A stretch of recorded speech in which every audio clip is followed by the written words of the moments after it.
Bismillahirrahmanirrahim. Assalamualaikum warahmatullahi wabarakatuh. Innal hamdalillah nahmaduhu wa nasta'inuhu wa nastaghfiruhu wa natubu ilaihi wa na'udzu billahi min shururi anfusina wa sayyiati a'malina. May yahdihillahu fala mudilla lahu wa may yudlil fala hadiyalah. Wa asyhadu an la ilaha illallah wahdahu la syarika lahu wa asyhadu anna Muhammadan abduhu wa rasuluhu la nabiyya ba'dah. Ya ayyuhalladzina amanu taqullaha haqqa tuqatih wa la tamutunna illa wa antum muslimun. Fa inna asdaqal hadithi kitabullah wa khairal huda huda Muhammadin sallallahu alaihi wasallam wa syarrul umuri muhdatsatuha wa kullu muhdatsatin bid'ah wa kullu bid'atin dhalalah wa kullu dhalalatin finnar. Hadirin hadirat yang dirahmati oleh Allah Subhanahu wa taala, alhamdulillah puji dan syukur kita panjatkan kehadirat Rabb kita, yang pencipta kita, yang memberikan kita berbagai macam kenikmatan dan karunia iman. Dan alhamdulillah pada kesempatan hari ini di tengah-tengah hiruk pikuk duniawi, di tengah-tengah lautan fitnah, Allah masih memberikan kita kesempatan untuk semangat menuntut ilmu. Semoga pertemuan kita diberkahi oleh Allah Subhanahu wa taala dan menjadi pemberat amalan kebajikan kita di akhirat kelak. Amin ya rabbal alamin. Ini adalah pertemuan pertama kita membahas tentang Kitab Tauhid. Kitab yang sangat luar biasa, syarat dengan berbagai macam faedah yang ditulis oleh seorang alim sekaligus dai yang berusaha untuk menyuruh umat kepada mentauhidkan Allah Subhanahu wa taala. Dan bahasan tentang tauhid adalah perkara yang senantiasa kita perlukan. Bukan hanya orang-orang awam, tetapi siapa saja selalu perlu diingatkan tentang tauhid. Para dai, para ustadz, para syekh, mereka juga selalu berusaha mengingatkan diri mereka dengan tauhid. Karena kita tahu bahwasanya tauhid adalah amalan yang sangat agung. Siapa tidak ingin bertauhid, meninggal dalam kondisi bertauhid? Bukankah Allah Subhanahu wa taala dalam hadis qudsi telah berfirman, "Ya bani Adam, law ataitani bi qurabil ardi khataaya, thumma laqitani la tusyriku bi syai'a, la ataituka bi qurabiha maghfirah." Wahai anak Adam, jikalau engkau bertemu dengan aku dengan membawa dosa sebesar bumi ini, dosa yang sangat banyak, tetapi kau bertemu dengan aku dengan tidak berbuat syirik sama sekali, maka aku akan temui engkau dengan ampunan sebesar bumi ini pula. Ini janji yang sangat luar biasa yang kita harapkan agar kita meninggal dalam kondisi bertauhid, agar kita bisa dimasukkan oleh Allah ke dalam surga tanpa adab dan juga tanpa hisab. Oleh karenanya bahasan ini adalah bahasan yang penting bagi siapa saja. Terlebih-lebih lagi bahasan ini menjadi penting di negeri kita, yang kita tahu bahwasanya bentuk-bentuk kesyirikan, terutama kesyirikan dalam tauhidul uluhiyah, tauhidul ibadah, banyak tersebar di negeri kita. Kalau kita bicara tentang dukun saja, jumlah dukun sangat banyak di tanah air kita. Hampir-hampir setiap kampung ada dukunnya. Saya tidak tahu jumlah dukun di Lombok berapa ya. Kalau di sensus mungkin banyak ya. Padahal Rasulullah SAW mengatakan, "Man atakahinan aw arrafan fasaddaqahu bima yaqul faqad kafara bima unzila ala Muhammad." Barang siapa yang datang kepada dukun atau para tidak normal kemudian bertanya tentang suatu dan benarkan perkataan mereka, maka dia telah kafir kepada Al-Qur'an. Ancaman yang sangat berat. Sementara dukun jumlahnya banyak, sementara yang percaya kepada dukun jumlahnya banyak. Belum kita lihat praktek kesyirikan yang lain, menyembelih kepada selain Allah banyak sekali. Ya, kemudian belum lagi tatayyur, percaya kepada benda-benda tertentu, kepada angka-angka tertentu ya. Dan banyak sekali praktek-praktek kesyirikan. Kalau kita beberkan sangat banyak, dan insyaallah akan kita beberkan satu persatu tatkala kita membahas tentang jenis-jenis kesyirikan. Ya, ini menunjukkan bahwasanya tauhid di tanah air kita belum mapan. Di antara bukti bahwasanya tauhid di tanah air kita belum mapan, apa saja ada aliran sesat yang muncul maka akan berkembang. Sampai ada yang di Indonesia sudah berapa kali orang ngaku jadi nabi? Ada atau tidak ada beberapa kali, dan ada pengikutnya ya. Ada pengikutnya. Saya sudah sering cerita, saya sendiri pernah bertemu dengan orang yang ngaku sebagai nabi ya. Ternyata nabi palsu. Hampir-hampir saya jadi sahabat nabi ya. Artinya yang ngaku sebagai Imam Mahdi ada, yang ngaku sebagai nabi ada, sampai sekarang belum ada yang ngaku sebagai Dajjal, belum ada. Tapi sebagai nabi, sebagai Imam Mahdi banyak dan laku, laris. Sampai ada yang ngaku sebagai Nabi Isa turun dari langit katanya untuk memberantas kesyirikan. Di tanah air kita luar biasa ya. Yang kemarin menggandakan duit, ada saja yang percaya ya. Kalau ada orang misalnya di Arab Saudi ada yang ngaku sebagai nabi, pasti didoain, ini orang gila, sakit, kasihan ya. Begitu ya. Siapa yang mau ikut dia? Enggak ada yang mau ikut kalau di sana. Tapi kalau di sini pasti ada yang ikut. Kenapa? Karena tauhid belum mapan. Tauhid belum mapan. Oleh karenanya perkataan sebagian orang bahwasanya tauhid hanyalah pembahasan yang kuno. Sekarang kita sudah sampai pada zaman kemajuan, tidak usah lagi bahas masalah tauhid. Itu adalah perkataan yang batil. Perkataan yang batil. Sampai sekarang kesyirikan tetap merajalela. Taruhlah kesyirikan sudah tidak ada, kita pun tetap perlu untuk tauhid. Untuk mendekatkan diri kepada Allah, untuk menjauhkan diri dari segala bentuk kesyirikan, baik syirik besar maupun syirik-syirik kecil yang kita berjuang untuk melawan syirik-syirik kecil tersebut. Hadirin hadirat yang dirahmati oleh Allah Subhanahu wa taala, di depan kita kitab tauhid yang dikarang oleh Syekh Muhammad bin Abdul Wahhab rahimahullahu taala, pembahasannya khusus tentang tauhid al-uluhiyah. Tentang tauhid al-uluhiyah. Karena kita tahu bahwasanya tauhid dibagi oleh para ulama menjadi 3, tauhid rububiyah, tauhid al-uluhiyah dan tauhid al-asma wa sifat. Tapi bahasannya terkhususkan tentang tauhid uluhiyah. Adapun ada pembahasan-bahasan tentang tauhid al-asma wa sifat dalam kitab ini hanya pelengkap saja, bukan bahasan utama, bukan bahasan utama. Yang utama adalah tentang tauhid al-ibadah, ya. Tauhid alladzi huwa haqqullah 'alal ibad, yang merupakan hak Allah terhadap para hamba. Sebelum kita masuk dalam bahasan kitab tauhid, ada beberapa muqaddimah yang ingin saya sampaikan secara singkat, ya. Yang pertama, ikhwani fillah wa akhwati fiddin azani Allah wa iyyakum, ya. Tentang pembagian tauhid menjadi 3, kemudian yang kedua tentang sekilas keistimewaan kitab tauhid. Yang pertama, bahwasanya para ulama membagi tauhid menjadi 3, yaitu tauhid rububiyah, tauhid al-uluhiyah, tauhid al-asma wa sifat. Itu sebenarnya dalam rangka untuk memudahkan penjelasan. Karena tauhid asalnya datang secara tergabungkan. Tidak ada namanya pembagian tauhid. Tauhid datang secara berkumpul, tersatukan. Yang membagi tauhid siapa? Yang bagi tauhid adalah manusia itu sendiri, orang-orang musyrikin yang menyimpang. Oleh karenanya, tatkala Nabi Adam alaihissalam diutus dengan tauhid, tidak ada pembagian tauhid karena semua orang bertauhid kepada Allah Subhanahu wa taala. Berjalan 10 kurun, setelah 10 kurun baru mulai timbul kesyirikan.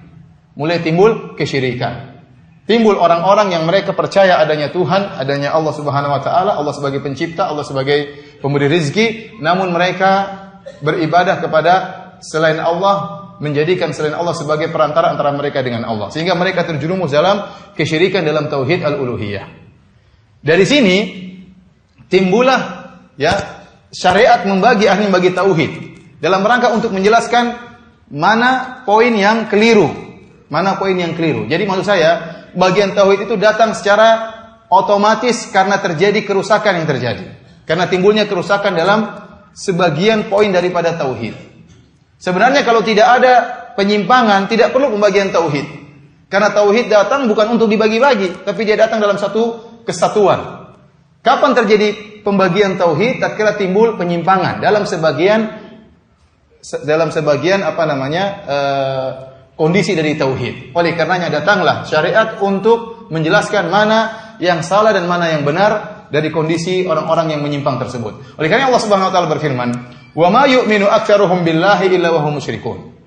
Tidaklah mereka beriman kepada Allah kecuali mereka berbuat kesyirikan. Kalau antum buka buku tafsir tentang ayat ini di akhir dari surat Yusuf, ya, maka tidaklah, kata Allah, "Wa ma yu'minu aktsaruhum billahi illa wa hum musyrikun." Tidaklah kebanyakan mereka beriman kecuali mereka berbuat kesyirikan. Apa iman mereka? Kenapa Allah mengatakan mereka beriman dan kenapa Allah mengatakan mereka syirik?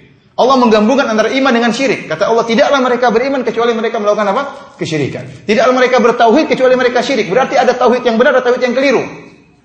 Timbullah pembagian. Kenapa? Karena ada yang salah dalam praktek tauhid. Harusnya tauhid satu kesatuan, enggak boleh ada yang syirik dalam satu poin tauhid pun. Yang melakukan penyimpangan, yang melakukan pembagian siapa? Manusia yang melakukan kesyirikan. Iman mereka, kita baca dalam buku tafsir, para salaf menafsirkan iman mereka adalah mereka berkata, Tuhan kami adalah Allah, pencipta kami adalah Allah, sebagaimana firman Allah, "Wala in sa'altahum man khalaqas samawati wal ard la yaquluna Allah." Kalau engkau bertanya kepada mereka, siapakah pencipta langit dan bumi? Mereka akan menjawab, pencipta kami adalah Allah, memberi rezeki adalah Allah Subhanahu wa taala. Kesyirikan mereka menyembah kepada berhala. Dari sini ternyata Allah tetapkan iman bagi mereka, Allah tetapkan tauhid bagi mereka, dan Allah tetapkan syirik. Nah, tauhid mereka ini yang mana? Ternyata dijelaskan oleh para ulama. Tauhid mereka adalah dari sisi rububiyah. Adapun syirik mereka dari sisi tauhid uluhiyah. Jadi pembagian tersebut datang secara otomatis dalam rangka untuk mengobati, memperbaiki penyimpangan yang dilakukan oleh masyarakat. Asalnya tauhid tidak perlu dibagi-bagi. Datangnya pembagian tersebut karena apa? Karena manusia yang telah membagi. Seharusnya manusia mengamalkan tauhid secara utuh, ternyata mereka mengamalkan tauhid secara separuh-separuh. Paham? Jadi memang harus dibagi tauhid. Kenapa? Dalam rangka untuk menyembuhkan penyakit yang ada. Dari sini para ulama beristihad, kemudian bagi tauhid menjadi beberapa bagian. Ada yang bagi tauhid menjadi dua. Ada yang mengatakan tauhid rububiyah, tauhid uluhiyah. Tatkala dia berbicara tentang masalah kesyirikan dalam tauhid uluhiyah, maka dia membagi tauhid menjadi dua. Tauhid uluhiyah, tauhid rububiyah. Seperti Al-Makrizi dalam kitabnya Tajrid Tauhid Al-Mufid. Demikian juga seperti As-San'ani dalam kitabnya Tathhirul I'tiqad an Adranil Ilhad. Dia juga membagi ada rububiyah, ada uluhiyah. Kenapa dia sedang berbicara tentang penyimpangan dalam tauhid apa? Al-uluhiyah. Sebenarnya lama kemudian bagi lagi tauhid menjadi tiga. Kenapa? Ada penyimpangan dalam asma wa sifat. Maka perlu dibagi lagi supaya untuk memperbaiki kesalahan-kesalahan yang ada. Jadi, maksud saya, sebagian orang mengeluarkan syubhat ahlul bidah, mereka mengatakan, lihat, bahwasanya mereka mengaku sebagai salafiyun, mereka membagi tauhid menjadi tiga, dan itu sama dengan trinitas, seperti perkataan Hasan Saqaf, dan ini kedustaan. Kalau masalah bagi membagi, semua membagi, ahlus sunnah membagi, ahlul bidah juga membagi. Ya. Antum mendapati orang-orang sufiyah, mereka membagi tauhid menjadi tiga. Kata mereka tauhidul amma, tauhidnya orang-orang umum. Maksudnya adalah yang kita pelajari sekarang, namanya tauhid apa? Orang umum. Nanti namanya tauhidul khassah. Tauhidul khassah, tauhidnya orang-orang khusus. Nanti namanya tauhidul khassatil khassah, tauhid super khusus. Ada berapa sekarang? Ada tiga juga sama. Nanti orang-orang Asy'ariyah juga membagi tauhid menjadi tiga. Bahwasanya Allah wahidun fi dzatihi, wahidun fi sifatihi. Kemudian apa lagi? Wahidun fi af'alihi. Nanti akan kita nukilkan. Mereka bagi tauhid menjadi tiga. Jadi sekarang masalahnya bukan berarti kalau ada yang bagi tauhid berarti mereka bersalah. Masalah pembagian itu masalah usaha untuk memahami. Kita katakan para ulama tatkala membagi tauhid menjadi tiga, maksudnya apa? Ente mau bagi dua terserah. Ada ulama yang bagi dua. Seperti ada yang mengatakan tauhid al-ilmi wal khabar dan ada tauhid at-talabi. Ya. Tauhid al-ma'rifah wal ilmi, tauhid al-ma'rifah wal ilmi maksudnya tauhid rububiyah dan asma wa sifat, kemudian tauhid at-talabi maksudnya tauhid al-uluhiyah. Dibagi menjadi dua. Maka maksud saya, tatkala ada pembagian, kita lihat apa hakikatnya. Nanti jadi bagi tiga. Maksudnya apa? Tauhid umum, tauhid khusus, super khusus maksudnya apa? Ternyata maksudnya ngawur. Sama, tauhid ini bagi tiga. Al-sunnah jadi ada yang bagi dua. Kita bilang maksudnya apa? Oh benar maksudnya. Bagi tiga. Oh benar. Ada yang bagi empat. Tambah lagi tauhid al-hakimiyah. Kita bilang maksudnya apa? Maksudnya mengkafirkan pemerintah. Maksudnya mudah mengkafirkan kaum muslimin. Nah, kalau gitu maksudnya keliru. Jangan dibagi-bagi lagi jadi empat. Jadi maksud saya pembagian itu hanyalah sarana untuk memperbaiki penyimpangan yang ada. Ya. Maka jangan dengar kalau orang mengatakan apa itu pembagian tauhid menjadi tiga adalah bid'ah. Kita bilang pembagian semua juga membagi. Ya. Dan ini bukan memang Rasulullah SAW tidak pernah mengatakan bahwasanya tauhid terbagi menjadi tiga. Sama seperti Rasulullah SAW juga tidak pernah mengatakan hukum fikih terbagi menjadi 5. Ada wajib, ada mandub, ada mubah, ada makruh, ada haram. Tidak ada. Tetapi para ulama dengan istiqra', dengan penelitian, mereka memahami bahwasanya hukum fikih ada berapa? Ada 5. Untuk apa? Untuk bisa memudahkan orang paham tentang masalah-masalah agama. Demikian juga tatkala tauhid dibagi menjadi 3, memang tidak ada dalilnya. Secara nas Rasulullah SAW mengatakan tauhid jadi 3. Tidak ada. Tapi kita bilang ada dalilnya dari firman Allah, wa ma yu'minu aktsaruhum billahi illa hum musyrikun. Tidaklah mereka beriman kepada Allah kecuali mereka berbuat syirik. Seakan-akan Allah berfirman, tidaklah mereka bertauhid kecuali mereka musyrik. Berarti ada tauhid yang benar, ada tauhid yang keliru. Ya. Jadi pembagian ini hanyalah untuk memudahkan. Ya. Mau dibagi berapapun terserah, yang penting tujuannya benar. Ini hanyalah sarana. Baik, ini yang pertama. Yang kedua tentang Syekh Muhammad bin Abdul Wahhab rahimahullahu taala. Syekh Muhammad bin Abdul Wahhab rahimahullah menulis buku ini. Beliau dilahirkan di Uyainah tahun 1115 Hijriah. Itu sekitar 1703 Masehi, itu miladi. Dan meninggal di Dir'iyah tahun 1206 Hijriah. Sekitar tahun 1792 Masehi. Jadi umur beliau sekitar 90 tahun. Sekitar 90 tahun. Dan beliau di zaman beliau ya timbul kesyirikan yang luar biasa. Antum bisa baca dalam buku-buku sejarah yang berbicara tentang perjalanan hidup Syekh Muhammad bin Abdul Wahhab rahimahullahu taala. Seperti Tarikh Najd ya. dan buku-buku yang lainnya. Ya, di situ dijelaskan bagaimana kehidupan beliau, bagaimana kesyirikan yang beliau dapatkan di zaman beliau. Sehingga akhirnya fokus tulisan yang beliau tulis rata-rata tentang masalah tauhid al-uluhiyah. Contohnya seperti Ushulus Tsalatsa, kemudian juga tentang Al-Qawaidul Arba'. Ini juga fokusnya tentang tauhid al-uluhiyah. Kemudian juga tentang Kasyfus Syubhat. Ini juga tentang tauhid al-uluhiyah. Syubhat-syubhat yang berkaitan dengan tentang tauhid al-uluhiyah. Kemudian kitab tauhid. Yang ini juga berkaitan dengan tauhid al-uluhiyah. Kenapa beliau sedang menghadapi kerusakan-kerusakan yang terjadi di hadapan beliau di saat itu berkaitan dengan kesyirikan dalam tauhid al-uluhiyah. Sehingga beliau pun menulis kitab tauhid. Oleh karenanya kitab tauhid ini kitab yang sangat istimewa. Kenapa? Karena ditulis oleh Syekh Muhammad bin Abdul Wahhab rahimahullah, di mana beliau menghadapi problem tersebut di hadapan beliau. Kemudian beliau menulis buku ini dengan bab-bab yang sangat rinci, yang terus terang tidak pernah ada buku seperti ini sebelumnya. Ulama-ulama dahulu mereka menulis tentang tauhid al-uluhiyah, tetapi tidak banyak seperti Syekh Muhammad bin Abdul Wahhab rahimahullah taala. Kenapa? Kata para ulama, karena penyimpangan tentang tauhidul ibadah, ya, seperti di zaman Al-Imam Al-Bukhari, di zaman Ibnu Khuzaimah, di zaman Imam Syafi'i tidak banyak. Tidak banyak. Kalau kita dapati pembahasan para ulama seperti Al-Imam Al-Bukhari, ya, dalam Sahih Bukhari ada bab judulnya atau kitab judulnya dalam Sahih Bukhari Kitabut Tauhid. Ternyata pembahasan beliau cenderung kepada tauhid al-asma wa sifat. Sama Ibnu Khuzaimah tatkala menulis Kitabut Tauhid, pembahasannya cenderung kepada tentang tauhid al-asma wa sifat. Kenapa? Di zaman mereka bertemu dengan para penyimpang dalam tauhid al-asma wa sifat. Muncul Jahmiyah, muncul Mu'tazilah di zaman Imam Ahmad, di zaman Imam Al-Bukhari dan seterusnya. Sehingga buku yang mereka tulis berkaitan dengan masalah tauhid al-asma wa sifat, membantah ahlul bidah. Nah, di zaman Syekh Abdul Wahhab, kesyirikan terjadi merajalela. Sehingga beliau menulis buku yang berkaitan tentang tauhid al-uluhiyah. Belum ada buku seperti ini sebelumnya. Jadi beliau benar-benar muwaffaq, benar-benar diberi taufik oleh Allah dalam menulis buku ini. Sampai bab-babnya sangat rinci. Tauhid dijelaskan secara rinci dan kesyirikan juga dijelaskan secara rinci oleh Syekh Muhammad bin Abdul Wahhab rahimahullahu taala. Hampir seluruh orang yang menulis tentang tauhid, tentang masalah tauhid, masalah kesyirikan pasti kembali kepada bab-bab yang ditulis oleh Syekh Muhammad bin Abdul Wahhab rahimahullahu taala. Ibnu Taimiyah rahimahullah banyak perkataan dia tentang masalah tauhid al-uluhiyah. Ibnu Qayyim juga banyak tentang tauhid al-uluhiyah, tapi tidak serinci Syekh Muhammad bin Abdul Wahhab rahimahullah. Syekh Muhammad bin Abdul Wahhab membaca buku-buku Ibnu Taimiyah, membaca buku-buku Ibnu Qayyim, kemudian dia kembangkan. Kemudian dia terapkan sesuai dengan kesyirikan yang terjadi di zaman beliau. Sehingga buku yang beliau tulis lebih sistematis. Adapun Syekhul Islam Ibnu Taimiyah rahimahullah dan juga Ibnu Qayyim, perkataan mereka tentang tauhid al-uluhiyah tersebar ke sana sini, tidak tersusun rapi. Ini yang menunjukkan kelebihan dari kitab tauhid. Baik hadirin yang rahmati Allah Subhanahu wa taala, ada sebagian ulama yang nulis tentang tauhid al-uluhiyah, ya. Baik sebelum Syekh Muhammad bin Wahhab ataupun sesudah Syekh Muhammad bin Wahhab, ulama besar. Ya, tetapi tadi cuma hanya sebagian poin dari tauhid al-uluhiyah. Seperti Syekhul Islam Taimiyah tentang Al-Qaidah fit Tawassul wal Wasilah, ya, tentang masalah tawassul, tentang masalah wasilah. Ibnu Taimiyah punya buku seperti itu judulnya, berkaitan dengan tauhid al-uluhiyah. Adapun buku-buku beliau kebanyakan tentang tauhid al-asma wa sifat, Fatwa al-Hamawiyah, kemudian Aqidah al-Wasithiyah, ya, Aqidah Tadmuriyah, Risalah Tadmuriyah. Ini semua tentang asma wa sifat.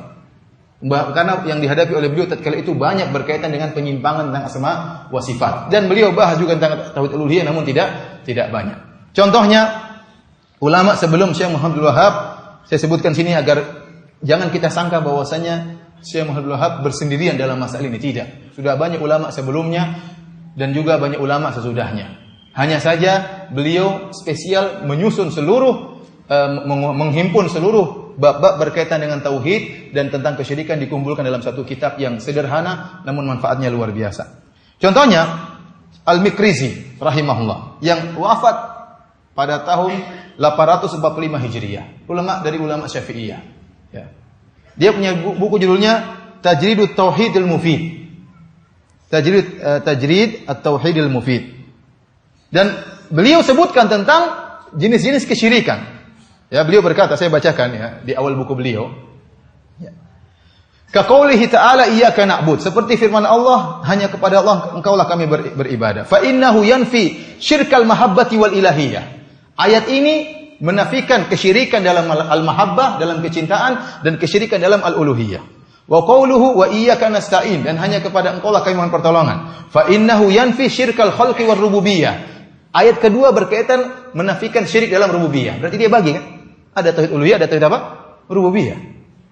Kemudian dia berkata, fatadammanat hadhil ayatu tajridat tauhid rabbil alamin fil ibadah. Maka ayat ini mengandung pemurnian tauhid kepada Rabbul alamin dalam masalah ibadah. Wa annahu la yajuzu isyraku ghairihi ma'ahu, dan tidak boleh mengambil sekutu selain Allah bersama Allah. Kemudian beliau berkata, la fil af'al wala fil alfaz wala fil iradat. Tidak boleh syirik dalam perbuatan, dalam lafal-lafal juga tidak boleh, bahkan dalam niat-niat juga tidak boleh. Fasyirku bihi fil af'al kas sujud li ghairihi. Dia sebutkan contohnya. Syirik kepada Allah dalam perbuatan contohnya seperti sujud kepada selain Allah Subhanahu wa taala. Seperti at-tawafi bi ghairi baitihil muharram, seperti tawaf selain di Ka'bah. Wa halqir ra'si ubudiyatan wa khudu'an li ghairi. Demikian juga menggundul kepala dalam rangka untuk beribadah, mengagungkan orang lain, dalam rangka tunduk kepada orang lain. Wa taqbilil ahjar ghairil hajaril aswad. Demikian juga mencium batu selain hajar aswad. Dia sebut ini contoh-contoh syirik dalam perbuatan. Wa taqbilil qubur. Demikian juga mencium kuburan, kata dia syirik. Wastilamuha, demikian juga mengusap kuburan, syirik. Wasujudilaha, sujud kepada kuburan juga apa? Syirik. Ini ulama Syafi'iyah berbicara, dan dia wafat pada tahun 845 Hijriah. Bukan Syekh Muhammad Abdul Wahab, bukan baru muncul, tidak, sebelumnya sudah ada. Sebelumnya sudah ada ulama yang bertemu dengan bentuk-bentuk kesyirikan di zaman mereka membantah. Kemudian kata beliau, waqad la'ana an-nabiy sallallahu alaihi wasallam man ittakhadha qubural anbiya'i was salihin masajid. Sungguh Nabi SAW telah melaknat orang-orang yang menjadikan kuburan para nabi dan kuburan orang solihin sebagai masjid-masjid. Fa kaifa man ittakhadha al-qubura awthanan tu'badu min dunillah. Bagaimana lagi orang menjadikan kuburan-kuburan sebagai berhala disembah selain Allah Subhanahu wa taala. Ini perkataan Al-Mikrizi dalam kitabnya Tajrid At-Tauhid Al-Mufid. Beliau juga berkata, tadi itu halaman 18 sampai 19. Halaman 20 beliau berkata, ziyaratul kubur ala thalathati aqsam. Ziarah kuburan ada tiga modelnya. Qaumun yazurunal mauta fayad'una lahum. Ada suatu kaum yang mereka menziarahi mayat-mayat lalu mereka doakan mayat-mayat tersebut. Wa hadhihi hiya ziyaratus syar'iyyah. Inilah ziarah yang syar'i. Ini yang ngomong ulama Syafi'iyah. Ini bukan Ibnu Taimiyah, bukan Ibnu Qayyim. Yang ngomong ulama Syafi'iyah. Inilah ziarah yang syar'i. Datang kepada mayat, doain apa? Doain mayat. Wa qaumun yazurunahum yad'una bihim. Ada kaum yang menziarahi mayat-mayat, mereka berdoa dengan mayat-mayat tersebut. Mereka berdoa kepada Allah tapi dengan melalui mayat-mayat tersebut. Fahaula'i humul musyrikuna fil uluhiyah. Itulah orang-orang yang syirik dalam uluhiyah. Wa qaumun yazurunahum fayad'unahum anfusahum. Dan ada kaum yang berdoa langsung kepada penghuni kubur. Ini jenis ketiga, syirik juga. Kata dia, haula'i humul musyrikuna fil rububiyah. Inilah syirik dalam rububiyah. Kenapa? Karena meyakini ini mayat-mayat bisa mengatur. Makanya mereka minta langsung kepada mayat. Bayangkan dia bagi ziarah kuburan yang syar'i, ziarah kuburan yang syirik uluhiyah, dan ziarah kuburan yang syirik apa? Rububiyah. Pembagian sudah ada sebelum Muhammad bin Wahab. Abad keberapa tadi? Abad ke-11, abad ke-12. Ini abad ke-9, jauh sebelum. Di zaman Syekh Muhammad bin Wahab, ada ulama yang masyhur dari negeri Yaman, Al-Amir As-San'ani, Muhammad bin Ismail As-San'ani rahimahullahu taala, yang wafat tahun 1182 Hijriah. Dia wafat sekitar 20 tahun sebelum Syekh Muhammad bin Abdul Wahab. Dia sezaman dengan siapa? Syekh Muhammad bin Abdul Wahab. Di Yaman, tapi jauh. Yaman dengan Najd jauh. Dan dia wafat 20 tahun sebelum Syekh Muhammad bin Abdul Wahab rahimahullahu taala. Dia menulis sebuah buku dan bukunya tersebar. Antum bisa cari di internet juga ada. Tathhirul i'tiqad an adranil ilhad. Membersihkan akidah dari noda-noda kekufuran. Itu judul bukunya. Apa kata beliau di awal kitab ini? Fahada, ini awal kitab, antum buka kitab langsung perkataan pertama, perkataan ini. Kata beliau, fahada tathhirul i'tiqad an adranil ilhad. Inilah buku tentang pembersihan akidah dari kotoran-kotoran kekufuran. Wajib alayya ta'lifuhu, wajib bagi saya untuk menulisnya. Kenapa? Dia lihat kerusakan. Wa ta'ayyana alayya tarsifuhu, dan wajib bagi saya untuk menyusunnya. Harus saya yang nyusun. Ta'ayyana alayya, saya sudah fardu ain, kata dia. Fardu ain untuk menulis buku ini. Lima ra'aituhu wa alimtuhu yaqinan min ittikhadil ibadil andada fil amsari wal qura wa jami'il bilad. Kenapa? Karena apa yang saya ketahui, apa yang saya lihat, dan saya ketahui dengan penuh keyakinan di mana hamba-hamba menjadikan manusia-manusia sebagai tandingan-tandingan, selain Allah Subhanahu wa taala. Di negeri-negeri, fil amsar, di kota-kota, wal qura, di kampung-kampung, wa jami'il bilad, dan seluruh negeri-negeri. Minal Yaman wasyam. Dia sebutkan di zaman dia kesyirikan beredar. Ini yang bilang bukan Muhammad bin Abdul Wahhab. Yang bilang siapa? As-Sun'ani. Yang dikonon dia dahulu Zaidiyah, kemudian dia menjadi Ahlus Sunnah wal Jamaah. Dia bilang kesyirikan tersebar di mana? Di Yaman kata dia. Wasyam, di negeri Syam. Wa Misr, di Mesir. Wa Najdin, di Najd, di Saudi. Wa Tihamah, wa jami'i diyaril Islam. Bahkan di seluruh negeri kaum muslimin. Huwal i'tiqadu fil qubur. Kesyirikan tersebut adalah keyakinan terhadap penghuni kubur. Yang ngomong ini siapa? As-Sun'ani di zaman Syekh Muhammad bin Abdul Wahhab rahimahullahu taala. Jadi jangan tuduh kemudian Syekh Abdul Wahhab memusyrik-musyrikan orang. Bukan Muhammad bin Wahhab saja yang menilai itu perbuatan syirik. As-Sun'ani di zaman beliau juga melihat kesyirikan tersebar di mana? Di negeri Yaman, dan dia tulis buku untuk membantah hal tersebut. Untuk membantah kesyirikan-kesyirikan tersebut. Oleh karenanya disebut dari qasidah, ada qasidah yang masyhur dari Sun'ani memuji Syekh Muhammad bin Abdul Wahhab rahimahullahu taala. Beliau berkata, "Salamu ala Najdin wa man halla fi Najdin wa in kana taslimi anil bu'di la yujdi." Kata dia, salamku kepada Najd dan orang yang tinggal di Najd. Maksudnya Syekh Muhammad bin Abdul Wahhab rahimahullahu taala. Ya, kata dia, meskipun salamku dari jauh tidaklah cukup. Dia memuji Syekh Muhammad bin Abdul Wahhab rahimahullahu taala. Kenapa? Karena dia tahu Syekh Muhammad bin Abdul Wahhab juga memberantas kesyirikan sebagaimana yang sedang dia lakukan. Meskipun saya ingatkan ada dinisbahkan kepada beliau syair yang mengatakan beliau rujuk dari perkataan ini. Namun ini tidak benar. Dibantah oleh para ulama, di antaranya Al-Allamah Sulaiman bin Samhan rahimahullahu taala. Beliau menulis buku khusus tentang kedustaan yang dinisbahkan kepada As-Sun'ani, tentang bahwasanya Sun'ani rujuk. Kenapa? Karena perkataan saya dulu pernah memuji Syekh Abdul Wahhab, saya rujuk. Itu baru muncul setelah Sun'ani meninggal dunia. Seandainya dia ucapkan sebelum dia meninggal, pasti sudah tersebar. Karena orang sedang mencari-cari kesalahan Syekh Muhammad bin Abdul Wahhab rahimahullahu taala. Tapi nyatanya nisbah syair yang menunjukkan dia rujuk itu ternyata muncul setelah beliau meninggal dunia. Lagi pula buku beliau Tathhirul I'tiqad, kalau antum baca mirip seperti Kasyfus Syubhat. Mirip seperti Al-Qawaidul Arba. Sama seperti yang ditulis oleh Syekh Muhammad bin Abdul Wahhab rahimahullahu taala tentang pengingkaran terhadap orang-orang yang menyembah kepada penghuni kubur. Kemudian juga negeri Yaman ada ulama yang muncul setelahnya, itu Asy-Syaukani rahimahullahu taala, punya buku juga yang sangat indah yang judulnya Syarhus Sudur bi Tahrimi Raf'il Qubur. Yang maknanya adalah melapangkan dada dengan haramnya meninggikan kuburan. Ini yang nulis siapa? Al-Imam Asy-Syaukani rahimahullahu taala, yang masyhur, ya, ma'ruf, ya, ulama besar dari negeri Yaman. Dua ulama ini luar biasa memberantas apa? Kesyirikan. Pengharaman meninggikan kuburan. Namun sekarang banyak orang-orang dari Yaman malah meninggikan kuburan. Di antara hal yang membuat banyak orang geram terhadap Syekh Muhammad bin Abdul Wahhab rahimahullahu taala, sebagaimana disebutkan dalam sejarah beliau, tatkala beliau berhasil masuk di kota Madinah, maka banyak kuburan-kuburan yang ada di Baqi' diratakan oleh beliau. Ini membuat banyak orang benci kepada beliau. Karena sebagian orang ada yang percaya dengan kuburan ini, dengan kuburan. Datang Syekh Abdul Wahhab, diratakan semuanya. Karena tauhid harus praktek, bukan hanya ngomong, ya.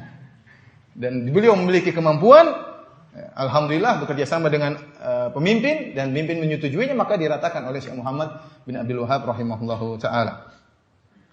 Baik, hadirin dan hadirat yang dirahmati oleh Allah Subhanahu wa taala, inilah muqaddimah tentang Kitab Tauhid, dan insyaallah kita akan bahas pada malam hari ini.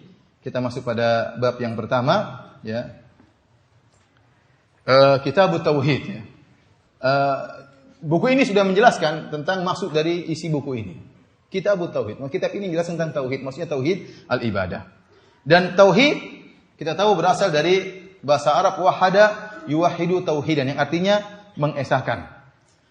Dan ternyata istilah tauhid ini bukan istilah yang baru, tapi istilah yang sudah pernah diucapkan oleh Nabi sallallahu alaihi wasallam. Dalam hadis Mu'adz yang masyhur, kata Rasulullah sallallahu alaihi wasallam, "Innaka sata'ti qauman ahla kitabin. Falyakun awwala ma tad'uhum ilaihi syahadatu alla ilaha illallah." Wahai Mu'adz, kau akan datang kepada ahlul Yaman, yaitu ahlul kitab, Yahudi atau Nasrani.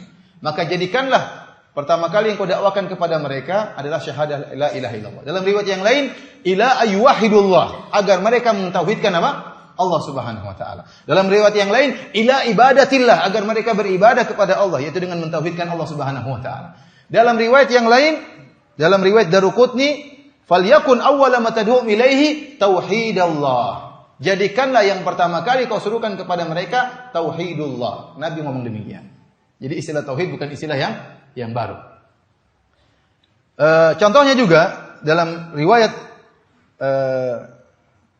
Al-Imam Ahmad dengan sanad yang sahih, tatkala Rasulullah SAW menceritakan tentang seorang yang dia tidak punya amalan, kemudian kecuali tauhid, dan dia takut kepada Allah sehingga dia mewasiatkan kepada anak-anaknya, kalau saya mati bakar diri saya.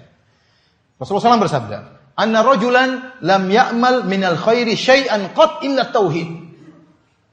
Hadis sahih riwayat Imam Ahmad. Kata Nabi SAW, ada seorang lam ya'mal minal khairi syai'an qat. Dia tidak punya amalan kebaikan apapun illa tauhid, kecuali dia punya tauhid.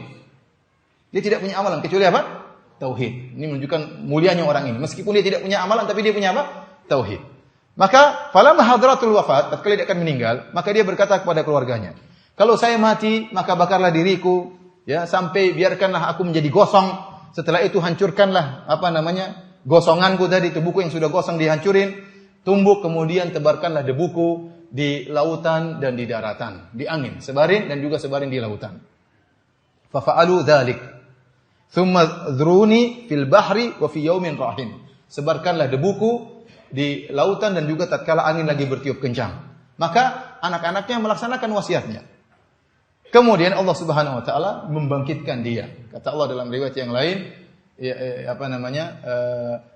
kata Allah, "Ya ardu ijma'i ma fiki minhu." Wahai bumi, kumpulkanlah debu-debunya. Yang debu-debu orang ini yang ada pada dirimu, kumpulkan. Maka dia pun hidup kembali. Maka Allah berkata, "Ma hamalaka ala ma sana'ta."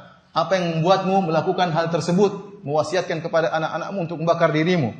Kata dia, makhafatuka.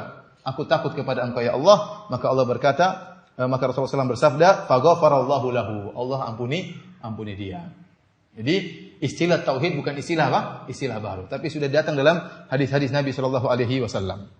Demikian juga dalam hadis yang lain, hadis riwayat Ahmad juga dengan sanad yang hasan, ada seorang namanya Al-As bin Wa'il. Al-As bin Wa'il ini ayahnya Amr bin Al-As.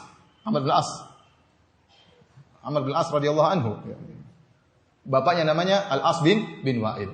Al-As bin Wa'il pernah bernazar di zaman jahiliyah untuk menyembelih 100 ekor onta. Dan Amr bin Al-As punya saudara namanya Hisham bin Al-As. Maka akhirnya mereka bagi dua. Anak-anaknya Al-As bin Wa'il ini meninggal dalam kondisi musyrik. Namun waktu di zaman jahiliyah dia pernah bernazar untuk menyembelih 100 ekor onta. Maka anak-anaknya ingin berbakti kepada orang tuanya. Maka dibagilah 50-50. 50 dikerjakan oleh Hisham bin Al-As, 50 dikerjakan oleh Amr bin Al-As. Maka Hisham akhirnya menyembelih 50 ekor onta. Amr ingin menyembelih, tapi dia tanya dulu kepada Nabi SAW. Maka Rasulullah SAW berkata, "Amma abuka, falau kana aqarra bitauhid, fasumta wa tasaddaqta anhu nafa'ahu dzalik." Adapun ayahmu, seandainya dia bertauhid, maka akan bermanfaat. Tapi dia tidak bertauhid, maka kata Nabi tidak ada manfaatnya.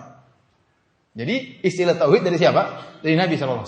Dan seluruh istilah tauhid yang Rasulullah SAW sebutkan tauhid ibadah seluruhnya. Seluruhnya berkaitan dengan tauhid apa? Tauhid ibadah. Jadi benar kali kitab tauhid ini berkaitan dengan tauhid ibadah. Kemudian juga istilah ini diketahui oleh para sahabat. Oleh karenanya tatkala dalam hadis Jabir bin Abdullah dalam Sahih Muslim, tatkala Rasulullah SAW bertalbiyah, labbaik Allahumma labbaik labbaik la syarika laka labbaik, maka Jabir berkata, fa ahalla bitauhid.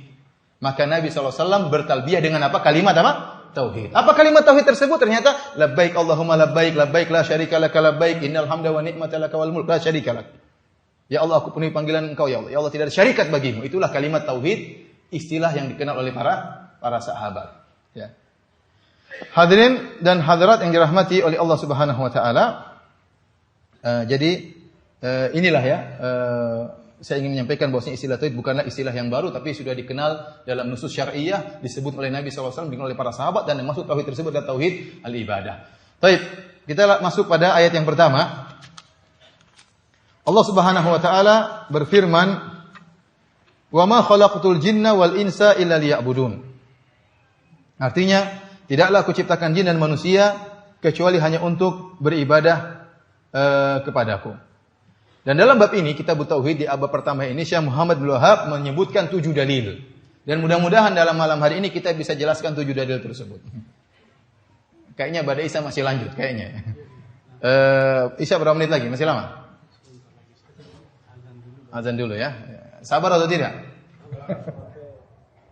7 dalil ya. Mudah-mudahan bisa selesai. Baik, kalau sudah waktu azan kasih tahu ya. Baik, yang pertama, wa ma khalaqtul jinna wal insa illa liya'budun. Tidaklah aku ciptakan jin dan manusia kecuali untuk beribadah kepada. Maksudnya illa liwahidun, untuk mentauhidkan aku. Diriwayatkan dari Ibnu Abbas, beliau berkata illa liwahidun. Artinya untuk mentauhidkan aku. Dan illa liya'budun, kecuali untuk beribadah kepada aku. Maksud ibadah tersebut adalah ibadah dengan tauhid. Tidak boleh beribadah kepada selain Allah Subhanahu wa taala. Jadi ayat ini menyuruh untuk bertauhid. Ada beberapa faedah dalam ayat ini. Yang pertama, para hadirin, yang disuruh bertauhid bukan cuma manusia. Ternyata jin juga disuruh untuk apa? Bertauhid. Hewan tidak, ya. Malaikat tidak. Ya, tapi yang disuruh adalah manusia dan jin, karena ini adalah 2 makhluk yang mukallaf, diberi beban oleh Allah Subhanahu wa taala. Oleh karenanya, yang beriman dan bertauhid sebagaimana yang melakukan kesyirikan bukan cuma manusia. Ada manusia bertauhid, ada jin juga bertauhid. Ada manusia musyrik, ada jin juga apa? Musyrik. Oleh karena kalau antum baca dalam surat Al-Jin, jin menjelaskan tentang bagaimana pembagian mereka. Seperti saya bacakan firman Allah, jin berkata wa ammal qasituna fakanu li jahannam hataba. Adapun orang-orang yang menyimpang maka mereka akan menjadi bahan bakar di neraka jahanam. Wa allaw istaqamu ala tariqati la asqainahum ma'an ghadaqa. Kata Allah Subhanahu wa taala, seandainya mereka istiqamah, para jin tersebut istiqamah di atas jalan yang benar, kami akan berikan rezeki yang banyak. Ternyata bukan cuma manusia yang istiqamah dikasih rezeki. Jin juga kalau istiqamah dikasih apa? Rezeki oleh Allah Subhanahu wa taala. Kalau mereka tidak istiqamah di neraka, diancam menjadi penghuni neraka jahanam. Allah berfirman, "Wa laqad dzara'na li jahannama katsiran minal jinni wal insi, lahum qulubun la yafqahuna biha, wa lahum a'yunun la yubsiruna biha, wa lahum adhanun la yasma'una biha, ulaika kal an'ami bal hum adall." Sungguh kami telah penuhi neraka jahanam dari kebanyakan manusia, kebanyakan jin. Mereka punya hati tidak mereka gunakan untuk berfikir, mereka punya mata tidak mereka gunakan untuk melihat kebenaran, mereka punya telinga tidak digunakan mendengar kebenaran, maka mereka seperti binatang ternak, bahkan mereka lebih sesat. Jadi jin juga dibebani untuk beriman. Oleh karenanya Al-Imam Ibnu Katsir rahimahullah tatkala menafsirkan firman Allah, perkataan para jin, wa anna minna salihuna wa minna duna dzalik kunna tara'iqa qidada. Jin-jin berkata, di antara kami ada yang soleh dan di antara kami ada yang tidak soleh. Kami ini bermacam-macam. Bermacam-macam maksudnya apa? Banyak model-modelnya. Ada jin salafi. Iya benar ini enggak main-main. Ada jin hizbi mungkin. Ada jin sururi. Jin-jin yang lain. Sampai ada jin rafidhah, jin syi'i. Oleh karenanya Al-Imam Ibnu Katsir rahimahullah menyebutkan riwayat dari Al-A'mash. Ya, bahwasanya Al-A'mash perawi hadis yang masyhur.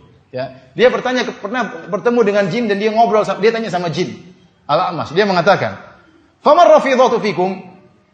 Dia tahu ada jin Syiah. Maka Al-A'mash bertanya, "Famar rafidhatu fikum?" Bagaimana rafidhah di antara kalian wahai bangsa jin? Kata jin tersebut, "Syarruna." Rafidhun paling parah di antara kami. Ini antum bisa lihat dalam tafsir Ibnu Katsir ya. Dalam tafsir Ibnu Katsir. Jin juga begitu. Jadi ada jin yang bertauhid, ada jin yang musyrik. Ya, mungkin ada jin yang melakukan syirik kecil, jin riya juga ada. Wallahu alam. Yang jelas mereka juga dapat beban sebagaimana kita. Hanya saja apakah beban ibadah yang diberikan kepada mereka sama persis dengan kita, maka yang dibahas oleh para ulama, diantaranya oleh Az-Zarkashi ya. Dalam kitab Usul Fikih dia menyebutkan bahwasanya kita tidak tahu secara hakikatnya bagaimana apakah sama persis kita dengan mereka, karena ada perbedaan antara kita dengan mereka. Contohnya jin bisa terbang. Ya. Kalau bisa terbang mungkin hajinya mungkin ada lain yang kita nggak tahu seperti apa. Ya. Apakah kemudian jin berwudu, wudunya seperti apa? Kalau batal bagaimana? Kita nggak tahu. Yang penting mereka dapat beban ibadah sebagaimana kita, dan Allah menyesuaikan dengan kemampuan kita, sebagaimana Allah menyesuaikan juga syariat sesuai dengan kondisi jin tersebut. Tapi mereka juga beribadah. Baik, hadirin dan hadirat yang dirahmati oleh Allah Subhanahu wa taala. Apa definisi ibadah? Illa liya'budun. Kecuali hanya untuk beribadah kepadaku. Al-ibadah ya, dalam bahasa Arab diambil dari kata ain ba dal. ya, yang artinya adalah ketundukan atau rendah. Makanya ada istilah al-abdul mamluk, hamba yang dikuasai. Seperti juga ada istilah at-tariq al-mu'abbad, jalan yang sudah ditundukkan. Wati'atul aqdam, sudah diinjak oleh kaki-kaki. Itu makna ibadah. Ibadah kembali kepada makna ketundukan. Makna ketundukan. Oleh karenanya, tidaklah dikatakan seorang beribadah kecuali terkumpul kepada dia ada ketundukan disertai dengan mahabbah. Ibnu Taimiyah rahimahullah menjelaskan tentang makna ibadah. Jadi, antum perhatikan definisi Ibnu Taimiyah tentang ibadah ada dua tinjauan. Saya ulangi, definisi Ibnu Taimiyah tentang ibadah dua tinjauan. Pertama, tinjauan berkaitan dengan ibadah itu sendiri. Yang kedua, tinjauan berkaitan dengan pelaku ibadah. Adapun definisi Ibnu Taimiyah berkaitan dengan ibadah, maka beliau berkata, ismun jami'un likulli ma yuhibbullahu wa yardahu minal aqwal wal af'al adh-dhahir wal batinah. Namanya ibadah adalah nama yang mencakup seluruh perkara yang dicintai oleh Allah, baik perkataan maupun perbuatan. Kalau dicintai oleh Allah maka itu ibadah, baik yang nampak maupun yang tersembunyi. Ini berkaitan dengan masalah definisi ibadah. Adapun definisi yang lain disebut Ibnu Taimiyah rahimahullah, ya, berkaitan dengan pelaku ibadah. Kata beliau, namanya ibadah ismun yajma'u kamalal dhulli wa nihayatahu wa kamalal hubbi lillah wa nihayatahu. Ibadah adalah suatu nama yang mencakup kesempurnaan ketundukan dan kesempurnaan kecintaan kepada Allah Subhanahu wa taala. Puncak ketundukan dan puncak kehinaan di hadapan Allah Subhanahu wa taala. Fal hubbul khaliyu an dhullin wa dhullul khaliyu an hubbin la yakunu ibadatan. Kata Ibnu Taimiyah, kalau ada ketundukan tanpa rasa cinta itu bukan ibadah. Sebaliknya ada rasa cinta tanpa ketundukan, maka itu juga bukan ibadah. Namanya ibadah ma yajma'u kamalal amrayn. Namanya ibadah mencakup kedua-duanya. Rasa cinta dan ketundukan, ya. Rasa cinta dan ketundukan. Ya. Adapun hanya sekedar ketundukan tanpa ada rasa cinta, maka itu bukan ibadah. Ada orang mungkin sama bosnya, dia tunduk, disuruh-suruh dia tunduk, ya. Tapi dia tidak cinta kepada bosnya tersebut. Ya, itu dia tidak sedang beribadah. Mungkin dia salah, tapi tidak dikatakan dia beribadah kepada apa? Kepada bosnya. Karena ibadah kalau tercampur antara kamalul dzul dan kamalul mahabbah, tercampur antara kerendahan, kehinaan dan kecintaan, maka jadilah itu suatu ibadah. Baik, kita dalil pertama tadi telah kita sebutkan, wa ma khalaqtul jinna wal insa illa liya'budun. Ini dalil bahwasanya manusia dan jin harus beribadah kepada Allah, mentauhidkan Allah Subhanahu wa taala. Kalau mereka ternyata hidup mereka, jadi kata Allah, "Ma khalaqtul jinna wal insa," kami tidak ciptakan jin dan manusia kecuali untuk beribadah. Ini dalil bahwasanya harusnya seluruh kehidupan mereka adalah untuk ibadah. Harusnya demikian. Karena itulah tujuan penciptaan mereka. Nah, Ustaz, kita tahu waktu kita sehari 24 jam. Ternyata tidak seluruhnya untuk ibadah. Kita sholat paling cuma sekali sholat 5 menit, ya, 5 kali sholat terlalu 25 menit. Ya, kemudian mungkin sisi yang lain ada mungkin kita zikir, kita baca Quran. Namun tidak seluruh kehidupan kita adalah apa? Ibadah. Nah, bagaimana kita bisa menerapkan ayat ini? Wa ma khalaqtul jinna wal insa illa liya'budun. Tidaklah aku ciptakan jin dan manusia kecuali untuk beribadah kepadaku. Seakan-akan seharusnya seluruh kehidupan kita adalah untuk ibadah. Maka jawabannya kita bisa terapkan ayat ini. Karena kita tahu bahwasanya ibadah bukan cuma baca Quran, bukan cuma salat, ya, bukan cuma berzikir. Segala kegiatan yang tujuan kita untuk menjalankan ibadah, maka kegiatan tersebut juga bernilai ibadah. Contohnya seorang beristirahat, dia niatkan supaya dia bisa bangun malam. Istirahatnya ibadah atau bukan? Ibadah. Seorang makan supaya dia bisa kuat ikut pengajian, supaya dia bisa kuat bekerja untuk menafkahi anak istrinya. Ibadah atau bukan? Ibadah. Yang penting masalah niat.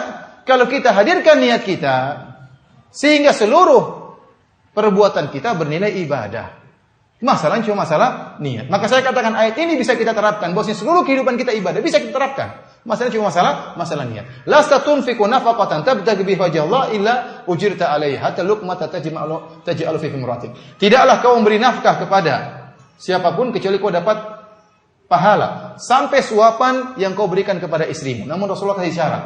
Tabtaghi biha wajhallah, dengan syarat kau mencari wajah Allah. Maka saya ingatkan kepada diri saya dan juga kepada kita semua, kalau Anda bekerja, Anda kemana, Anda ingin tidur, ingat Allah. Yang penting ingat Allah. Ya Allah, saya mau. Makanya kenapa kita disyariatkan untuk berdoa? Mau tidur kita berdoa dulu supaya tidur kita menjadi apa? Ibadah. Mau makan kita berdoa dulu supaya ada nilai ibadah. Mau keluar rumah kita bismillahirrahmanirrahim supaya semuanya bernilai ibadah. Setiap langkah kita bernilai ibadah sehingga kita bisa amalkan ayat ini. Sebaliknya kalau kita tidak mengamalkan ayat ini, kehidupan kita hanya untuk dunia, maka sebagaimana sabda Nabi SAW, ta'isa abdud dinar, ta'isa abdud dirham. Ya. Celakalah hamba dinar dan hamba dirham. Dia beribadah kepada uang, dia beribadah kepada dinar, dia beribadah kepada dolar. Waktunya seluruhnya untuk dunia. Ini hakikat seorang kalau lupa bahwasanya dia sebenarnya diciptakan untuk beribadah. Dan orang-orang seperti ini, tatkala dia tidak beribadah, maka dia kedudukannya seperti hewan. Allah tidak suruh hewan untuk beribadah. Nah, Anda kalau tidak beribadah, Anda seperti hewan. Bahkan Anda lebih buruk daripada hewan. Kata Allah, balhum adhal. Ulaika kal an'ami balhum adhal. Mereka itu lebih sesat. Mereka itu seperti binatang ternak, bahkan mereka lebih sesat. Makanya orang-orang kafir tatkala di hari akhirat kelak, mereka mengatakan, ya laitani kuntu turaba. Seandainya ya saya ini hanya sekedar tanah. Kapan dia mengucapkan demikian? Dia berangan-angan seperti jadi hewan. Coba dulu dia hidup jadi hewan, tidak disuruh bertauhid.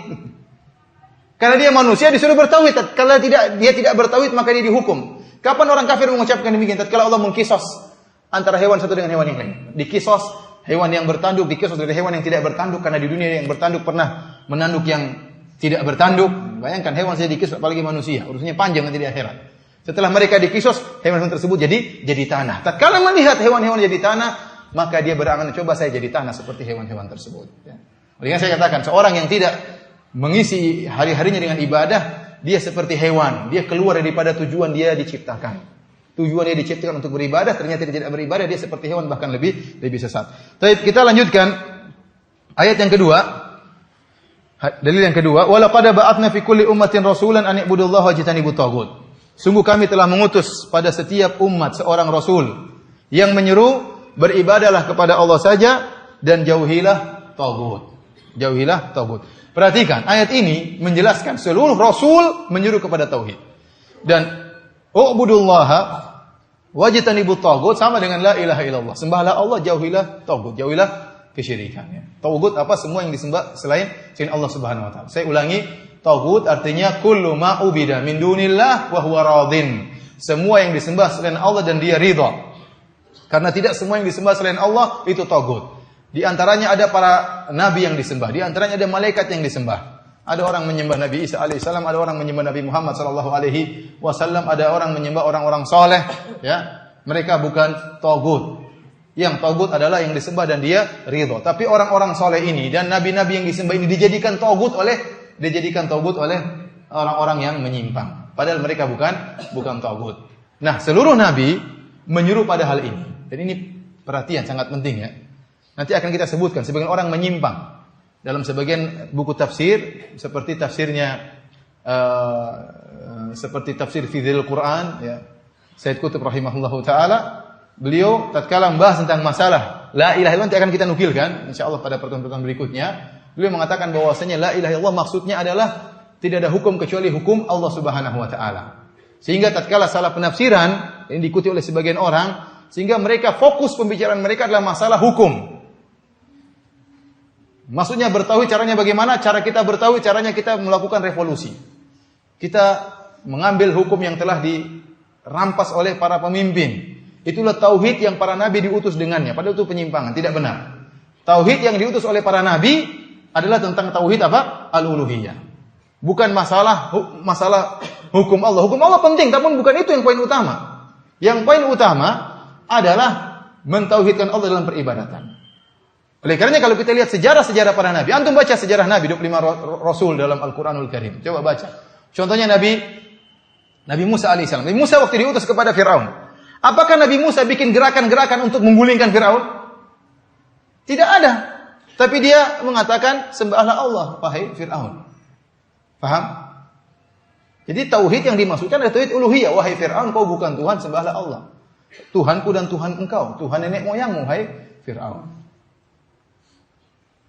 Contohnya, tatkala kita bicara misalnya tentang Nabi Isa. Mana Nabi Isa ingin menggulingkan Romawi? Tidak ada pembicaraan tentang menggulingkan Romawi. Nabi Isa alaihissalam berbicara tentang orang-orang Yahudi yang menyimpang dalam kesyirikan dan dalam peribadatan yang keliru. Maka dia menyuruh mereka untuk kembali kepada tauhid yang benar. Antum berbicara misalnya Nabi Soleh. Apakah dalam sejarah Nabi Soleh kemudian Nabi Soleh ingin jadi pemimpin? Tidak. Bahkan ya Nabi Soleh menyeru kepada tauhid. Sama Nabi Hud. Nabi Ibrahim alaihissalam bertemu waktu dengan Raja Namrud. Apakah dia bilang, "Hai Namrud, kau harus mundur, saya yang naik." Apa begitu? Enggak kan? Enggak, tapi dia seru, "Namrud, kau bukan Tuhan. Menyembahlah kepada Allah Subhanahu wa taala." Tidak ada pembahasan politik sama sekali dalam apa?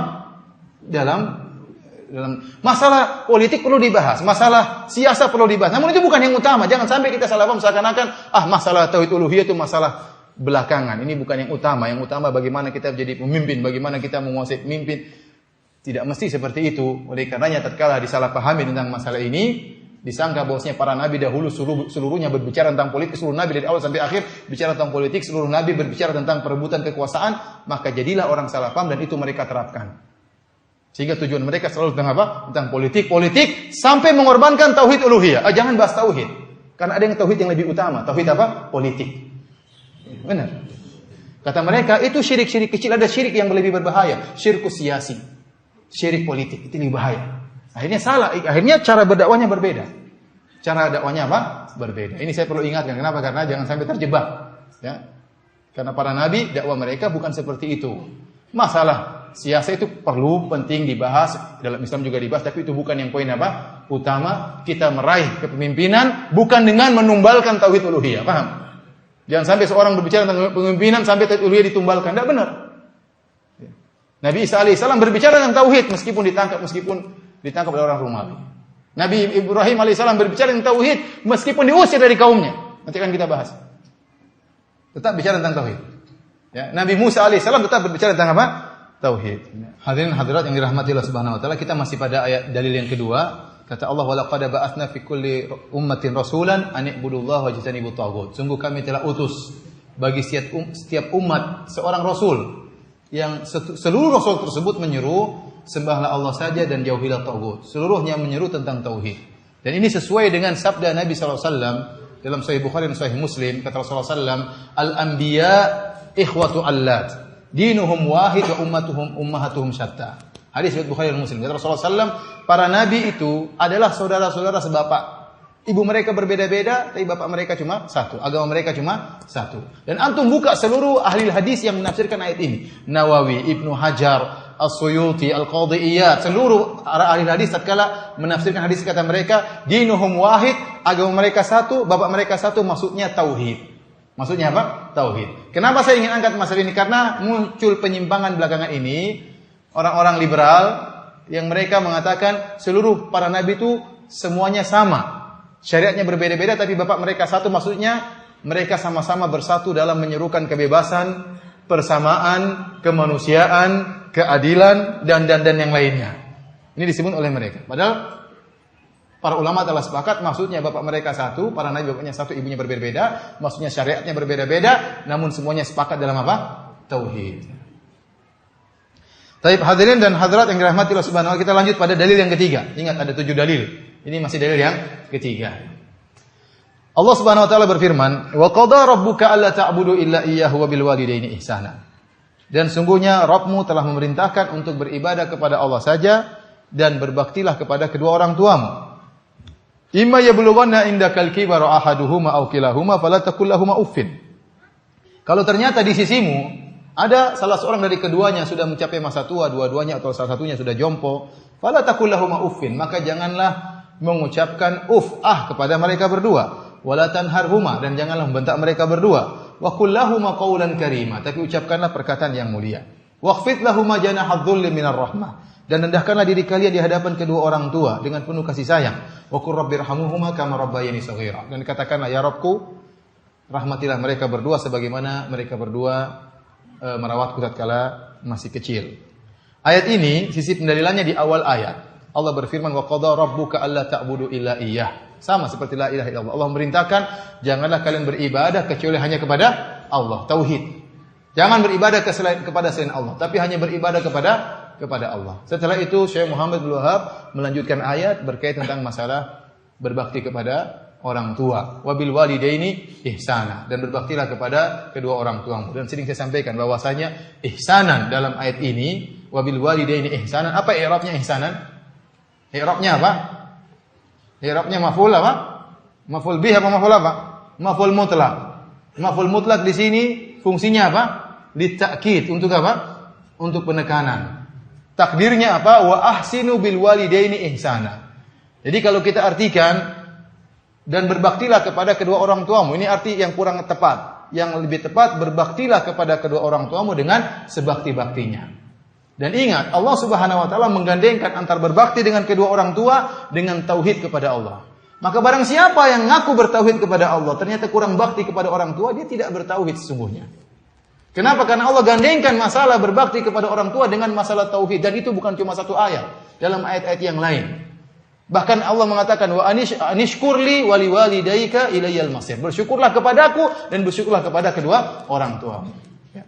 Oleh karenanya seorang kalau ingin tahu tentang di antara barometer tauhid dia, lihat bagaimana dia berbakti kepada kedua orang tuanya. Jadi saya ulangi, takdirnya ahsinu bil walidaini ihsana. Berbaktilah dengan sebakti-baktinya kepada kedua orang tua. Oleh karenanya masalah berbakti kepada orang tua bukan cuma dalam syariat Islam, dalam syariat seluruh nabi-nabi sebelumnya juga disuruh berbakti kepada kedua orang tua. Di antaranya Allah berfirman, "Wa id akhadna mitsaqa bani Israila la ta'buduna illa Allah wa bil walidaini ihsana."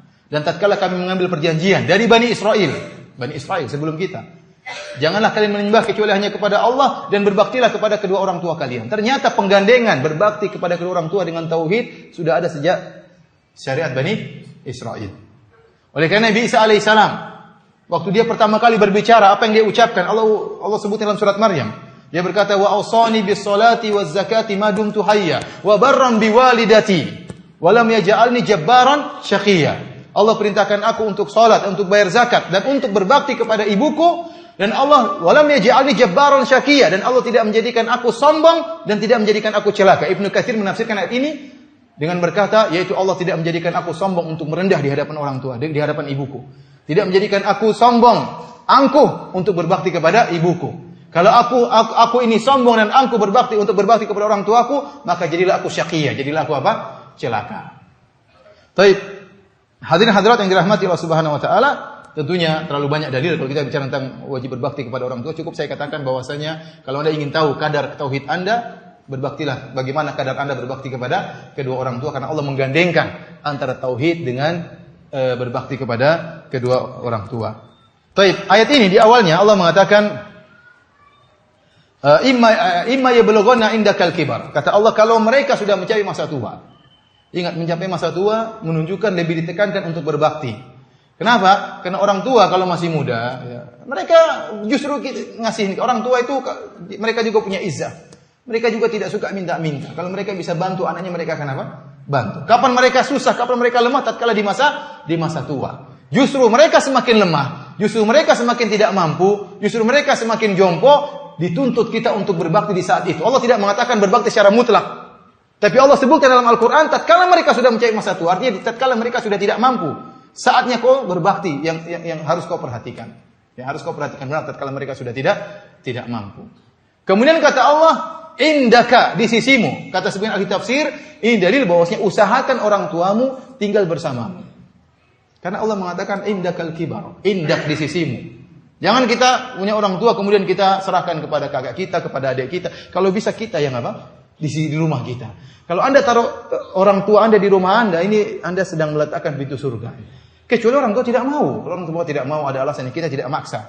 Tapi kalau bisa kita tawarkan orang tua tinggal di rumah, ya akhi, nanti bawa pintu surga kemana? Ke rumah. Allah yang suruh, indaka, di sisimu, berbaktilah kepada kedua orang tua. Ahaduhuma aw kilahuma, fala taqul lahumā uffin. Kalau mereka sudah tua, maka jangan katakan Kalau mereka masih muda, kita enggak boleh bilang mungkin ayah kita masih muda, kita bilang kita digampar sama ayah kita. Dicubit sama ibu kita. Tapi kalau orang tua sudah tua, enggak bisa apa-apa, ya, sudah mulai pikun, kita ini enggak boleh. Bahkan meskipun dia pikun enggak boleh. Itu dalam bahasa Arab itulah kalimat yang paling rendah menunjukkan kejengkelan. Ya, adna kalimatin litadajjur, kalimat yang paling rendah yang menunjukkan kejengkelan. Kalau ada kalimat yang mengungkapkan kejengkelan lebih rendah daripada ini, pasti disebutkan oleh Allah. Itu bahasa Arab itu paling rendah apa? Itu paling rendah. Tidak ada yang lebih rendah daripada itu, pun dilarang. Oleh karena Allah mengatakan seorang berkata kepada orang tuanya atau itu durhaka, bentuk durhaka, dosa besar. Karena dia menunjukkan dia jengkel kepada kedua orang tuanya. Sebagian ulama mengkiaskan seluruh perkara yang buat orang tua jengkel menunjukkan ungkapan kejengkelan, maka itu dosa besar. Contohnya melihat orang tua dengan pandangan sinis, itu dosa besar. Bahkan mungkin lebih parah daripada Pokoknya semua bentuk kejengkelan, entah dengan tangan, dengan pandangan wajah, ini semua durhaka. Allah larang. Allah larang. Oleh karena hati-hati, jangan sampai kita ngakunya bertauhid, tahu-taunya apa? Durhaka kepada kedua orang tua. Orang tua marah seperti apapun, jangan bantah, jangan bilang jelaskan dengan baik-baik. Jelaskan dengan baik-baik. Oleh karena kata Allah Subhanahu wa taala, wa qul lahumā qawlan karīma, ucapkanlah kepada mereka berdua perkataan yang indah, perkataan yang baik. Ya, kalau ente berbicara dengan ustaz dengan kata-kata yang halus, kepada orang tua lebih utama. Nanti kalau bicara sama ustaz, ente berkata kata-kata yang menunjukkan dia hormat sama ustaz. Ustaz masih rendah dibanding orang tua antum. Maka dengan orang tua harus lebih daripada itu. Pilih kata-kata, jangan menyakiti hati orang tua sedikit pun. Lihat dulu sebagian salaf, sampai dia tidak mau makan sepiring sama orang tuanya. Dia khawatir durhaka, khawatir orang tuanya sudah ngelirik makanan, kemudian dia ambil di luar. Sampai tidak mau makan sama orang tuanya. Khawatir ngambil makanan yang sudah dilirik oleh orang tuanya. Lihat bagaimana Muhammad Ibnul Munkadir. Dia kakaknya Umar sholat malam, sementara dia tidak sholat malam. Dia mengatakan bitu agmisu rijlai ummi. Saya tidur malam hari, semalam suntuk saya pijit-pijit kaki ibuku. Wa bata akhi Umar yusolli, adapun saudaraku sholat malam. Ya. Wa ma uhibbu anna lailati bilailati, namun saya tidak mau tukaran. Saya tidak mau tukaran pahala mijit ditukar dengan pahala sholat malam kakak saya. Kenapa dia tahu mijit orang tua? Bentuk tauhid. Berbakti kepada orang tua sebagai bentuk tauhid kepada Allah Subhanahu wa taala. Lihat kalau tidak salah Usamah di zaman Utsman bin Affan. Utsman bin Affan waktu itu korma lagi dalam mahal. Ternyata ibunya pingin makan jantung korma, jumar di jantung korma. Kalau diambil jantung korma udah mati, nggak bisa berbuah lagi. Padahal korma lagi mahal. Maka Usamah pun segera merobohkan kormanya, diambil jumarnya, dikasih kepada ibunya. Orang heran, kenapa kau rusak kormamu? Kata dia, ibuku pingin ini dan saya masih bisa memenuhinya. Maksudnya apa? Dia mengatakan ada satu saat ibu minta sesuatu saya tidak bisa penuhi. Ya ikhwan, saya ingatkan, kalau ibu ente, bapak ente minta sesuatu dan ente bisa penuhi. Selama ente masih bisa penuhi. Ini nomor satu, ini ibadah lebih daripada yang lainnya. Ente pintu surga ini kan dia suruh masuk surga, lakukan. Ibu minta apapun kalau ente bisa kerjakan selama tidak beri kemudaratan. Akan ada waktu-waktu kita tidak mampu, ada waktu kita sibuk, ada waktu kita sakit. Mungkin kita sehat, ada rezeki, ada ibu minta apa-apa, penuhi. Buat hati ibu apa? Ibu senang.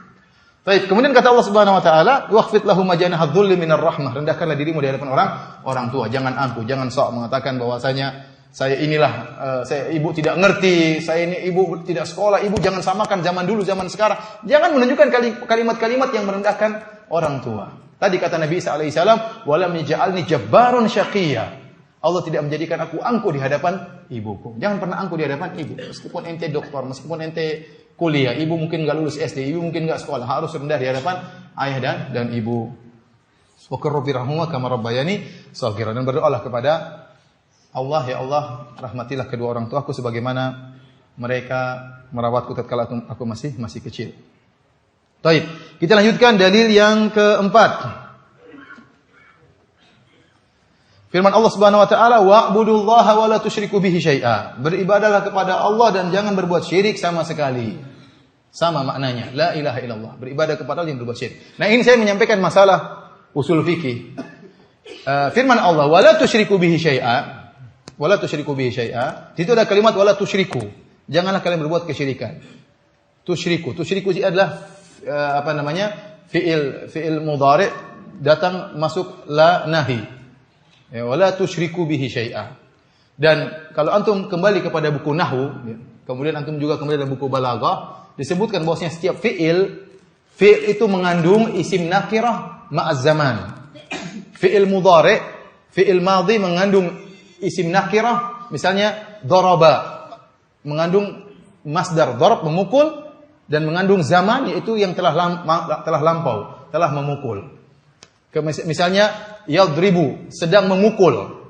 Apa makna kalimat yadribu? Yadribu ini mengandung masdar darb, memukul, darban, disertai dengan zaman yaitu sedang atau nanti.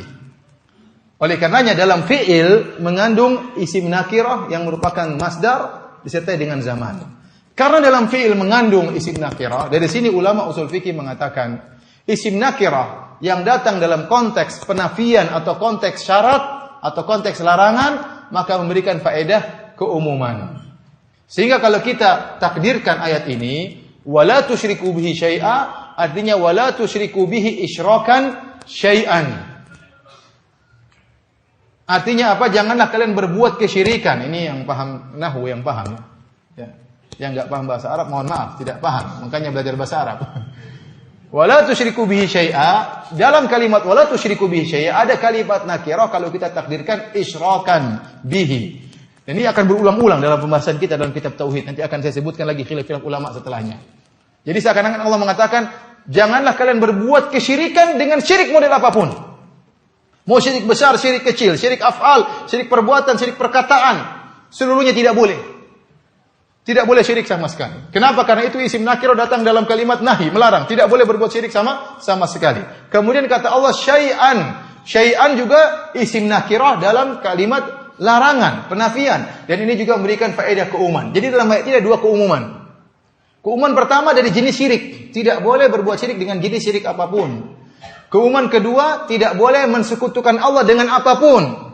Tidak boleh Allah disekutukan dengan malaikat, dengan nabi, dengan wali-wali, dengan sunan-sunan, ya. Apalagi dengan batu, apalagi dengan pohon, apalagi dengan sapi, tidak boleh. Jadi dalam ayat ini ada berapa keumuman? Ada berapa keumuman? Dua keumuman. Kalau kita artikan secara tafsiran, wa'budullaha wa la tusyriku bihi syai'a, beribadahlah kepada Allah, janganlah kalian berbuat kesyirikan. Syirik apapun, syirik kecil, syirik besar, syirik khafi, syirik jali, syirik zahir, syirik perkataan, syirik perbuatan, syirik keyakinan, seluruhnya tidak boleh. Syai'an, dan jangan kalian mensekutukan Allah dengan siapapun, apakah malaikat, apakah nabi, apakah wali, apakah penghuni kubur, apakah batu, apakah pohon, apakah sapi, apakah yang lainnya. Paham? Baik. Kita lanjutkan dalil yang keberapa? Yang kelima. Qul ta'alu atlu ma harrama rabbukum 'alaikum alla tusyriku bihi syai'a. Sama, katakanlah ya. Kemarilah aku bacakan kepada kalian apa yang Allah haramkan kepada kalian. Jadi Nabi disuruh oleh Allah untuk manggil mereka. Sini. Saya akan bacakan kepada kalian apa yang Allah haramkan kepada kalian. Yang pertama Nabi sebut syirik. Jadi pengharaman yang harus selalu kita sampaikan pertama kali adalah tentang apa? Kesyirikan. Benar riba haram, zina haram, itu memang benar kita akan sampaikan.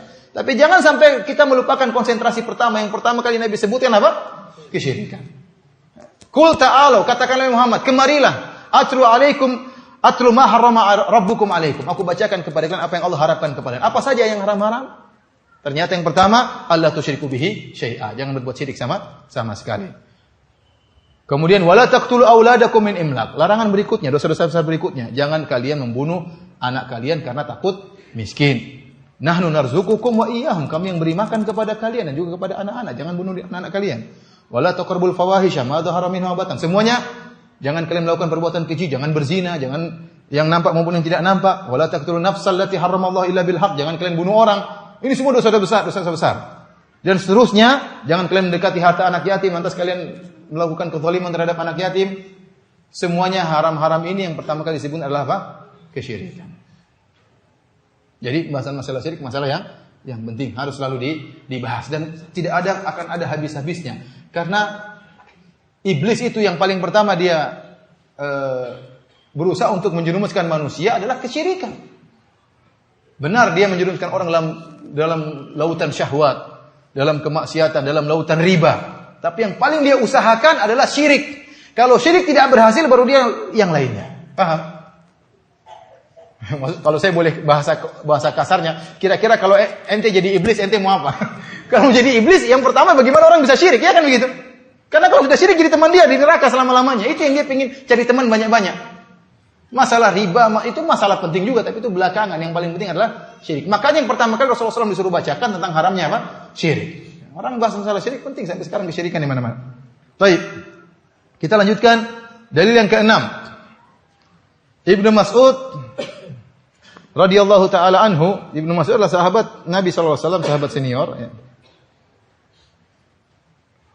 Yang termasuk awal-awal yang masuk Islam, yang pernah baca Al-Quran kemudian dipukuli oleh orang-orang musyrikin. Beliau berkata, "Man arada an yanzura ila wasiyati Muhammad." Barang siapa yang ingin melihat wasiat Nabi sallallahu alaihi wasallam, allati alaihi khatamuhu, yang dicap, distempel oleh Rasulullah sallallahu alaihi wasallam, falyaqra qaulahu, maka bacalah firman Allah ini, "Qul ta'alu atlu ma harrama rabbukum alaikum alla tusyriku bihi syai'a." Kemarilah saya bacakan kepada kalian apa yang diharamkan oleh Rabb kalian kepada kalian, jangan kalian berbuat syirik dan seterusnya. Kita tahu padahal Rasulullah SAW meninggal tanpa wasiat. Tidak ada wasiat. Rasulullah SAW tidak pernah mewasiatkan bahwasanya Ali bin Abi Thalib menjadi khalifah setelah meninggalnya Rasulullah SAW. Ini kedustaan yang dibuat oleh orang Syiah. Tidak juga Rasulullah SAW pernah mewasiatkan kalau saya meninggal Abu Bakar yang jadi imam. Tidak ada. Isyarat-isyarat ada, tapi wasiat nggak ada. Sempat Rasulullah SAW beli wasiat, kemudian menulis wasiat, tahu-tahu ada keributan, Rasulullah SAW tidak jadi tulis wasiat. Jadi para ulama mengatakan tidak ada nas siapa yang menjadi imam setelah Rasulullah SAW. Oleh karenanya para sahabat khilaf waktu Rasulullah SAW meninggal, siapa yang jadi pemimpin. Kaum Ansar mengatakan minna amir wa minkum amir. Dari kaum Ansar ada amirnya, dari kaum Muhajirin ada amirnya. Terjadi khilaf sampai akhirnya mereka sepakat mengangkat Abu Bakar radhiyallahu anhu. Kalau seandainya ada wasiat, mereka tidak akan ada khilaf. Karena ada khilaf menunjukkan tidak ada wasiat, sehingga akhirnya Abu Bakar diangkat menjadi pemimpin setelah Rasulullah SAW. Namun kata Ibnu Mas'ud, dan ini menunjukkan fikih Ibnu Mas'ud. Ingat, dia adalah sahabat senior, termasuk awal yang masuk Islam. Dia mengatakan seakan-akan dia berkata, seandainya Muhammad SAW berwasiat, maka inilah wasiat yang akan dia tulis. Seorang tatkala ingin berwasiat, apa yang dia tulis? Dia ingin tulis sesuatu yang sangat penting, itu tidak? Jangan, tidak mungkin dia tulis wasiat, tolong belikan nasi kuning buat ibu saya, tidak mungkin. Atau tolong, enggak, dia pasti tulis wasiat sesuatu yang sangat penting. Oleh karena seorang mau tulis wasiat, kalau ada sesuatu dia merasa ini dia rubah. Ini yang paling penting yang ingin dia sampaikan. Dan kalau dia sudah tulis wasiat, seakan-akan ini yang terakhir. Dia sudah stempel, tidak akan dirubah-rubah. Karena itu wasiat dia. Karena dia tahu sebentar lagi dia akan meninggal dunia. Maka seakan-akan Ibnu Mas'ud mengatakan, kalau seandainya Muhammad SAW berwasiat, dia pasti berwasiat yang sangat penting, dan tidak akan dirubah-rubah karena sudah distempel. Wasiat tersebut adalah larangan untuk berbuat apa? Kesyirikan. Paham maksudnya? Baik, kita lanjutkan dalil yang keberapa? Terakhir ya. Masih ada lagi sebelumnya? Terakhir ke-6 ya?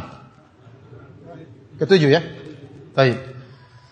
An Mu'adz bin Jabal radhiyallahu taala anhu, dari sahabat Mu'adz bin Jabal radhiyallahu anhu. Beliau berkata, "Kuntu radifan Nabi sallallahu alaihi wasallam ala himar." Sungguhnya aku dibonceng oleh Nabi, suatu hari aku dibonceng oleh Nabi di atas himar.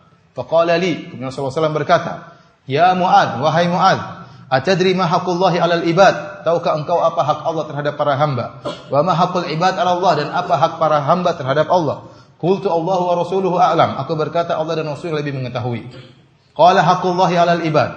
Maka Rasulullah SAW berkata, hak Allah terhadap para hamba ayya'buduhu wa la yusyriku bihi syai'a. Hendaknya mereka beribadah kepada Allah dan tidak berbuat syirik sama sekali. Wa haqqul ibad 'ala Allah alla yu'adziba man la yusyriku bihi syai'a. Dan hak hamba terhadap Allah, yaitu Allah tidak akan mengadab orang yang tidak berbuat syirik sama sekali kepada Allah. Qultu, ya Rasulullah, afala ubasyirun nas? Ya Rasulullah, bolehkah aku menyampaikannya beri kabar gembira kepada orang-orang terhadap perkataanmu ini, bahwasanya hak hamba Allah tidak akan mengadab hamba yang tidak berbuat syirik. Qala la tubasyirhum fayattaqilu. Kata Nabi, jangan kau sampaikan kabar gembira ini kepada mereka. Kenapa? Fayattaqilu. Mereka akan bersandar dengan kabar gembira ini sehingga tidak beramal.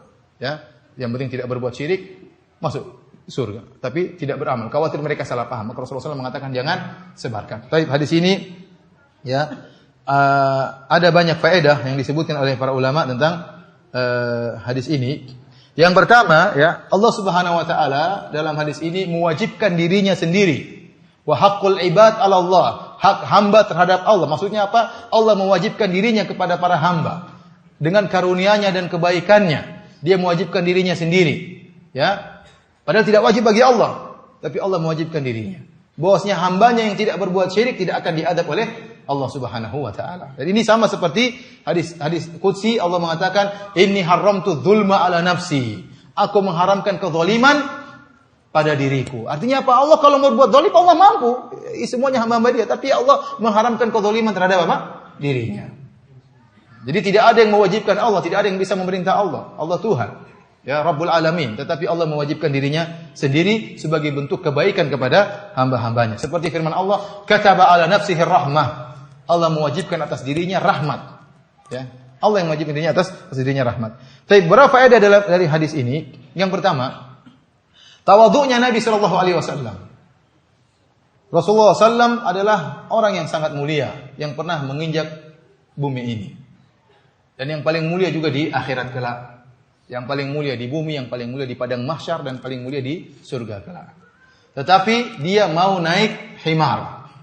Himar adalah tunggangan yang paling rendah di zaman tersebut. Kalau mau keren naik kuda atau naik onta. Tapi Rasulullah SAW tetap mau naik apa? Himar. Menunjukkan bahwasanya Rasulullah SAW tawadhu, ya.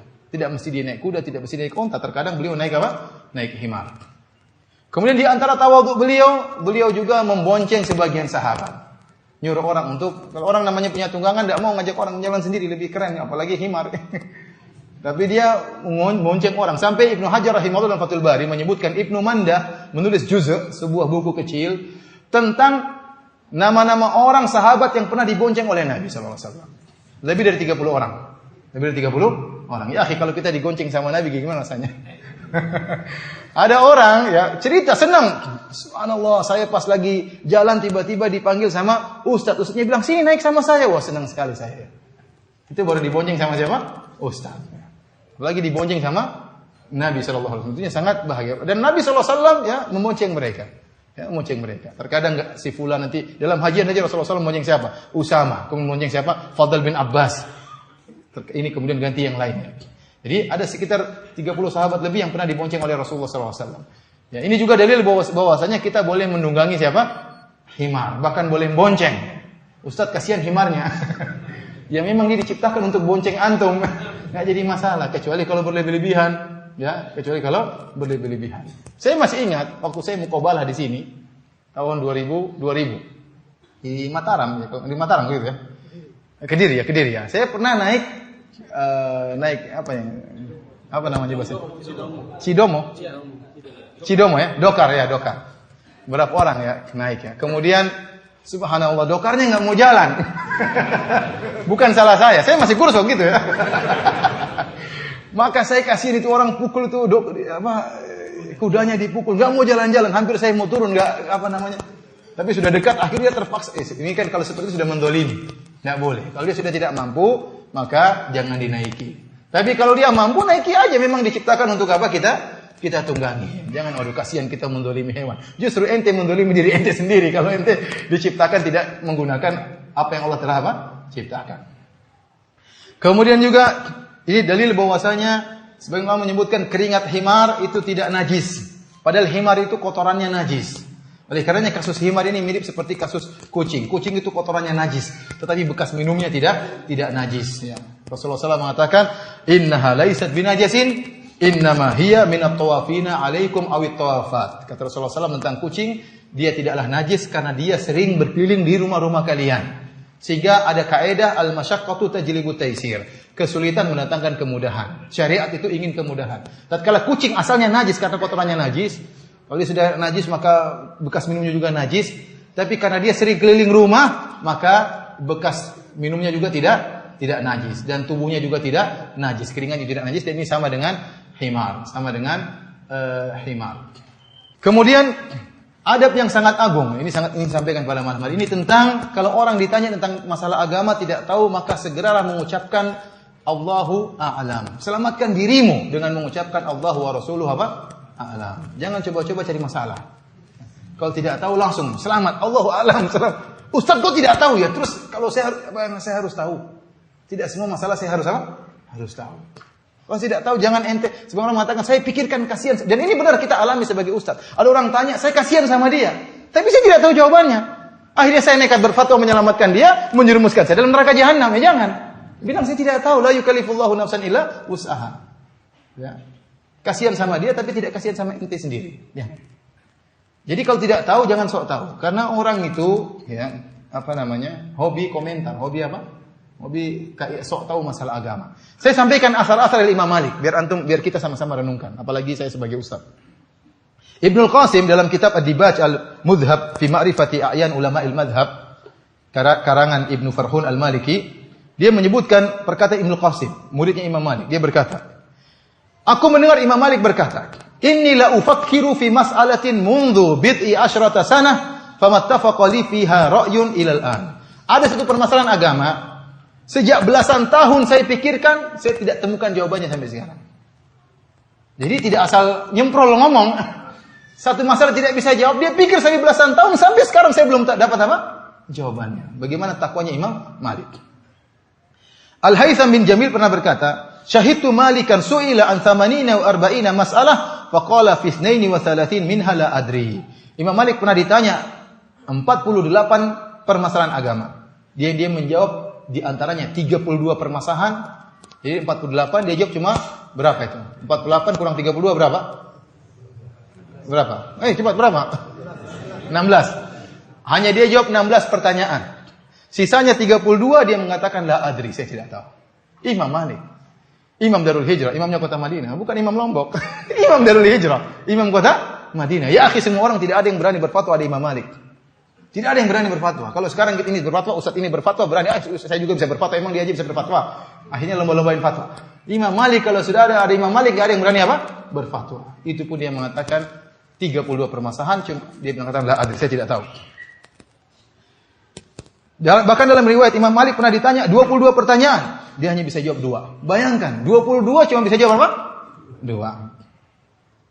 Beliau juga pernah ditanya 25 pertanyaan, hanya bisa jawab 1. Pernah juga beliau ditanya 100 pertanyaan, beliau hanya jawab 5 atau 10. Bayangkan, 100 pertanyaan cuma jawab berapa? 5 atau 10. 90? La adri, saya tidak tahu. Suatu hari Imam Malik ditanya satu permasalahan. Beliau menjawab, la adri, saya tidak tahu. Dan orang yang bertanya ini punya kedudukan. Kemudian penanya berkata, innaha mas'alatun khafifatun sahlatun, wahai Imam Malik. Ini masalah sepele, kenapa kau tidak tahu? Kata Imam Malik, laisa fil ilmi syai'un khafif. Tidak ada dalam masalah ilmu yang ringan, tidak ada. Ama sami'ta qala Allah Ta'ala inna sanulki 'alaika qawlan thaqila. Tidakkah kau mendengar firman Allah, sungguh kami akan menurunkan kepada engkau perkataan yang berat. Seluruh masalah agama adalah perkara yang berat karena itu ilmu Allah Subhanahu wa taala. Allah turunkan dan kita tidak boleh salah dalam apa? Menyampaikan. Tidak ada yang ringan. Kemudian juga dalam riwayat yang lain Imam Malik ditanya, dia mengatakan la adri, saya tidak tahu. Maka ada yang nyeletuk. Kalau kau tidak tahu Imam Malik, terus siapa yang tahu? Kita Imam Malik mengatakan, celaka kalian, siapa saya? Apakah saya harus tahu? Lalu beliau berkata, wa inna ma ahlakan nasa al-ujubu wa talabur ri'asah. Sungguh yang binasakan manusia adalah ujub. Ujub apa? Sehingga mudah berfatwa. Orang kalau pede dengan dirinya, mudah untuk berfatwa. Ya, kita menghadiri majelis Syekh Abdul Muhsin Abbad, hafizahullah taala. Sering dia mengatakan la adri. Wallahu alam. Sering sekali kita dengar. Padahal saya dengar kadang-kadang saya tahu jawabannya. Tahu-tahu Syekh Abdul Muhsin mengatakan apa? La adri, saya tidak tahu. Berarti saya bahlul. Syekh Abdul Muhsin aja bilang saya tidak tahu. Ada keraguan sedikit, beliau bilang tidak tahu. Kita kadang-kadang, yaitu kadang-kadang timpa ujub dan macam-macamnya, ragu-ragu sedikit nekat jawab. Harusnya kalau ente ragu sedikit, bilang la adri, selamat sudah. Selamatkan diri ente, nanti cek di rumah belakangan. Tidak usah lagi gaya mengatakan, waduh ini masalah harus di murojaah lagi. Padahal belum baca sebelumnya. Belum pernah baca tapi gayanya ini harus murojaah. Wah. Ada khilaf, cuma saya belum rojihkan ya. Padahal belum pernah baca khilaf tersebut, cuma dengar-dengar orang. Mengesankan kayaknya dia mutolaahnya banyak dan macam-macam. Ini perkataan-perkataan riya. Kemudian permasalahan berikutnya, kalau kita ada satu masalah, ditanya tentang masalah agama, bolehkah kita menjawab Allah wa rasuluhu a'lam? Kalau tatkala Nabi masih hidup, sepakat ulama boleh. Allah wa rasuluhu apa? A'lam. Tetapi kalau Rasulullah SAW sudah meninggal, misalnya saya ditanya, Ustaz Firanda, apa hukumnya ini? Bolehkah saya jawab Allah wa a'lam? Wa rasuluhu a'lam, atau saya cukup mengatakan Allahu a'lam? Maka ada khilaf di kalangan para ulama. Ada yang mengatakan secara logika harusnya boleh. Karena seluruh masalah agama pasti melalui Rasulullah SAW. Tidak mungkin meskipun hari sampai hari kiamat nggak boleh ditambah-tambah. Ya, lebih ya Rasulullah SAW tidak tahu. Tapi kalau selain yang agama yang murni tidak mungkin melebihi apa yang pernah diajarkan oleh Nabi SAW. Seluruh kaidah-kaidah yang timbul semuanya bersumber dari Rasulullah SAW. Maka boleh kita mengatakan meskipun zaman sekarang Allahu wa rasuluhu a'lam. Ini pendapat lahu wajhun minan nazar, ada dalilnya. Tetapi kata sebagian ulama, kalau kita melihat praktek para salaf setelah Rasulullah SAW meninggal, kalau mereka ditanya tentang masalah agama, mereka cukup mengatakan Allahu a'lam, dan lebih hati-hati. Lebih hati-hati. Jadi kita cukup mengatakan Allahu a'lam. Adapun masalah dunia, enggak boleh kita bilang Allahu wa rasuluhu apa? A'lam, enggak boleh. Karena Rasulullah SAW tidak tahu masalah dunia secara detail. Sampai Rasulullah SAW pernah salah tentang masalah korma. Kemudian Rasulullah SAW mengatakan, antum a'lamu bi amri dunyakum. Kalian lebih tahu tentang masalah agama, masalah dunia kalian. Kemudian juga yang terakhir berkaitan dengan hadis ini, yaitu bolehnya menyembunyikan ilmu kalau ada maslahat. Tidak semua ilmu kita sampaikan. Olehnya sebagian menyesal tatkala saya pernah dengar tentang di zaman Hajjaj bin Yusuf Ats-Tsaqafi, dan dia adalah orang yang kejam. Kemudian ada yang menyampaikan tentang hadis bagaimana Rasulullah SAW, hadis al-Uraniyin, yang Rasulullah SAW pernah menyiksa mereka, kemudian dibuka matanya, kemudian dijemur di bawah terik matahari, tidak dikasih minum, kemudian dipotong-potong oleh Nabi SAW, karena mereka juga melakukan hal demikian kepada penggembala onta Rasulullah SAW. Nah, kalau kita sampaikan bahwasanya Rasulullah SAW pernah begini tanpa penjelasan kepada orang yang kejam, jangan-jangan dia langsung praktekkan. Hati-hati. Jadi tidak semua ilmu yang kita ketahui kita sampaikan. Ada kita ketemu dengan orang awam, kita ingin berbicara tentang tauhid. Kita ketemu dengan mbah-mbah, kita bilang, "Mbah, Jahmiyah itu berbahaya, Mbah. Mu'tazilah juga berbahaya." Jahmiyah itu apa? Mu'tazilah itu apa? Ngapain kita sampai kepada mbah-mbah itu? Ngapain? Udah suruh dia bertauhid, enggak usah bicara masalah apa? Jahmiyah, Mu'tazilah, Khawarij dan macam-macam, enggak perlu. Otaknya tidak sampai. Ada orang mu'alaf baru masuk Islam itu bicara tentang Jahmiyah, tentang Mu'tazilah, tentang Asy'ariyah, tentang jangan. Dia tidak akan paham. Jadi ada sebagian ilmu bisa kita sembunyikan karena ada maslahat. Apa kata Rasulullah SAW? Lasta tuhadithu hadithan. Lasta tuhadithun nas hadithan la tablughuhu uquluhum illa kana li ba'dihim fitnah. Atau kama qala Nabi sallallahu alaihi wasallam. Tidaklah kau menyampaikan suatu hadis yang tidak akan sampai dengan otak mereka kecuali akan jadi fitnah pada sebagiannya. Kata Ali bin Abi Thalib, hadithun nas bima ya'rifun. Aturiduna ayyukadzdzaballahu wa rasuluh. Sampaikanlah kepada manusia sesuai dengan nalar mereka. Apakah kau ingin Allah dan Rasulnya didustakan? Ada perkara tidak bisa kita sampaikan, padahal itu hak. Kenapa? Karena nalar mereka tidak sampai. Nalar mereka yang jangan disampaikan. Karena berdakwah juga melihat masalah dan mudarat. Akan tapi dalam Sahih Al-Bukhari, wa akhbara biha Mu'adzun inda mautihi ta'assuman. Ternyata hadis ini diriwayatkan oleh Mu'adz tatkala dia hendak meninggal supaya dia tidak berdosa. Karena itu ini ilmu harus dia sampaikan. Rasulullah SAW pernah sampaikan kepada dia. Padahal dia sembunyikan, akhirnya dia sampaikan juga. Tetapi dengan lengkap, dengan redaksi la tubasyirhum fayattaqilu. Jangan kabarkan kepada mereka, mereka akan bersandar. Ya. Oleh karenanya hadis ini harus kita pahami, kalau orang salah paham tentang masalah tauhid, dan itu terjadi. Sebenarnya orang yang penting saya bertauhid. Yang penting saya la ilaha illallah. Saya tidak syirik. Saya pasti masuk surga tanpa azab dan tanpa hisab. Meskipun saya tidak bayar utang, tidak jadi masalah. Meskipun saya ghibah orang, meskipun saya tidak adil kepada istri saya. Ya akhi, Ibnu Taimiyah mengatakan telah mutawatir ada ahli tauhid masuk neraka jahanam. Enggak ada. Oleh karena orang jangan sampai salah paham, akhirnya dia seakan-akan bertauhid hanya sekedar keyakinan tanpa ada praktek perkataan maupun apa? Perbuatan. Dan ini berbahaya. Oleh karenanya, tatkala kita menyampaikan tauhid secara lengkap, secara detail, sehingga orang punya gambaran yang tuntas tentang masalah tauhid. Jangan saya mengatakan ucapkan la ilaha illallah masuk surga, Sehingga orang nanti menyangka yang penting saya la ilaha illallah meskipun maksiat bisa masuk surga. Ya. Baik, hadirin dan hadirat yang dirahmati Allah Subhanahu wa taala, demikianlah yang bisa kita sampaikan pada pertemuan kita yang pertama ini dari bab yang pertama tentang kitab tauhid. Insyaallah kita lanjutkan besok bab kedua sampai bab ke-6 insyaallah, semoga diizinkan oleh Allah Subhanahu wa taala. Demikian wabillahi taufik wal hidayah. Assalamualaikum warahmatullahi wabarakatuh.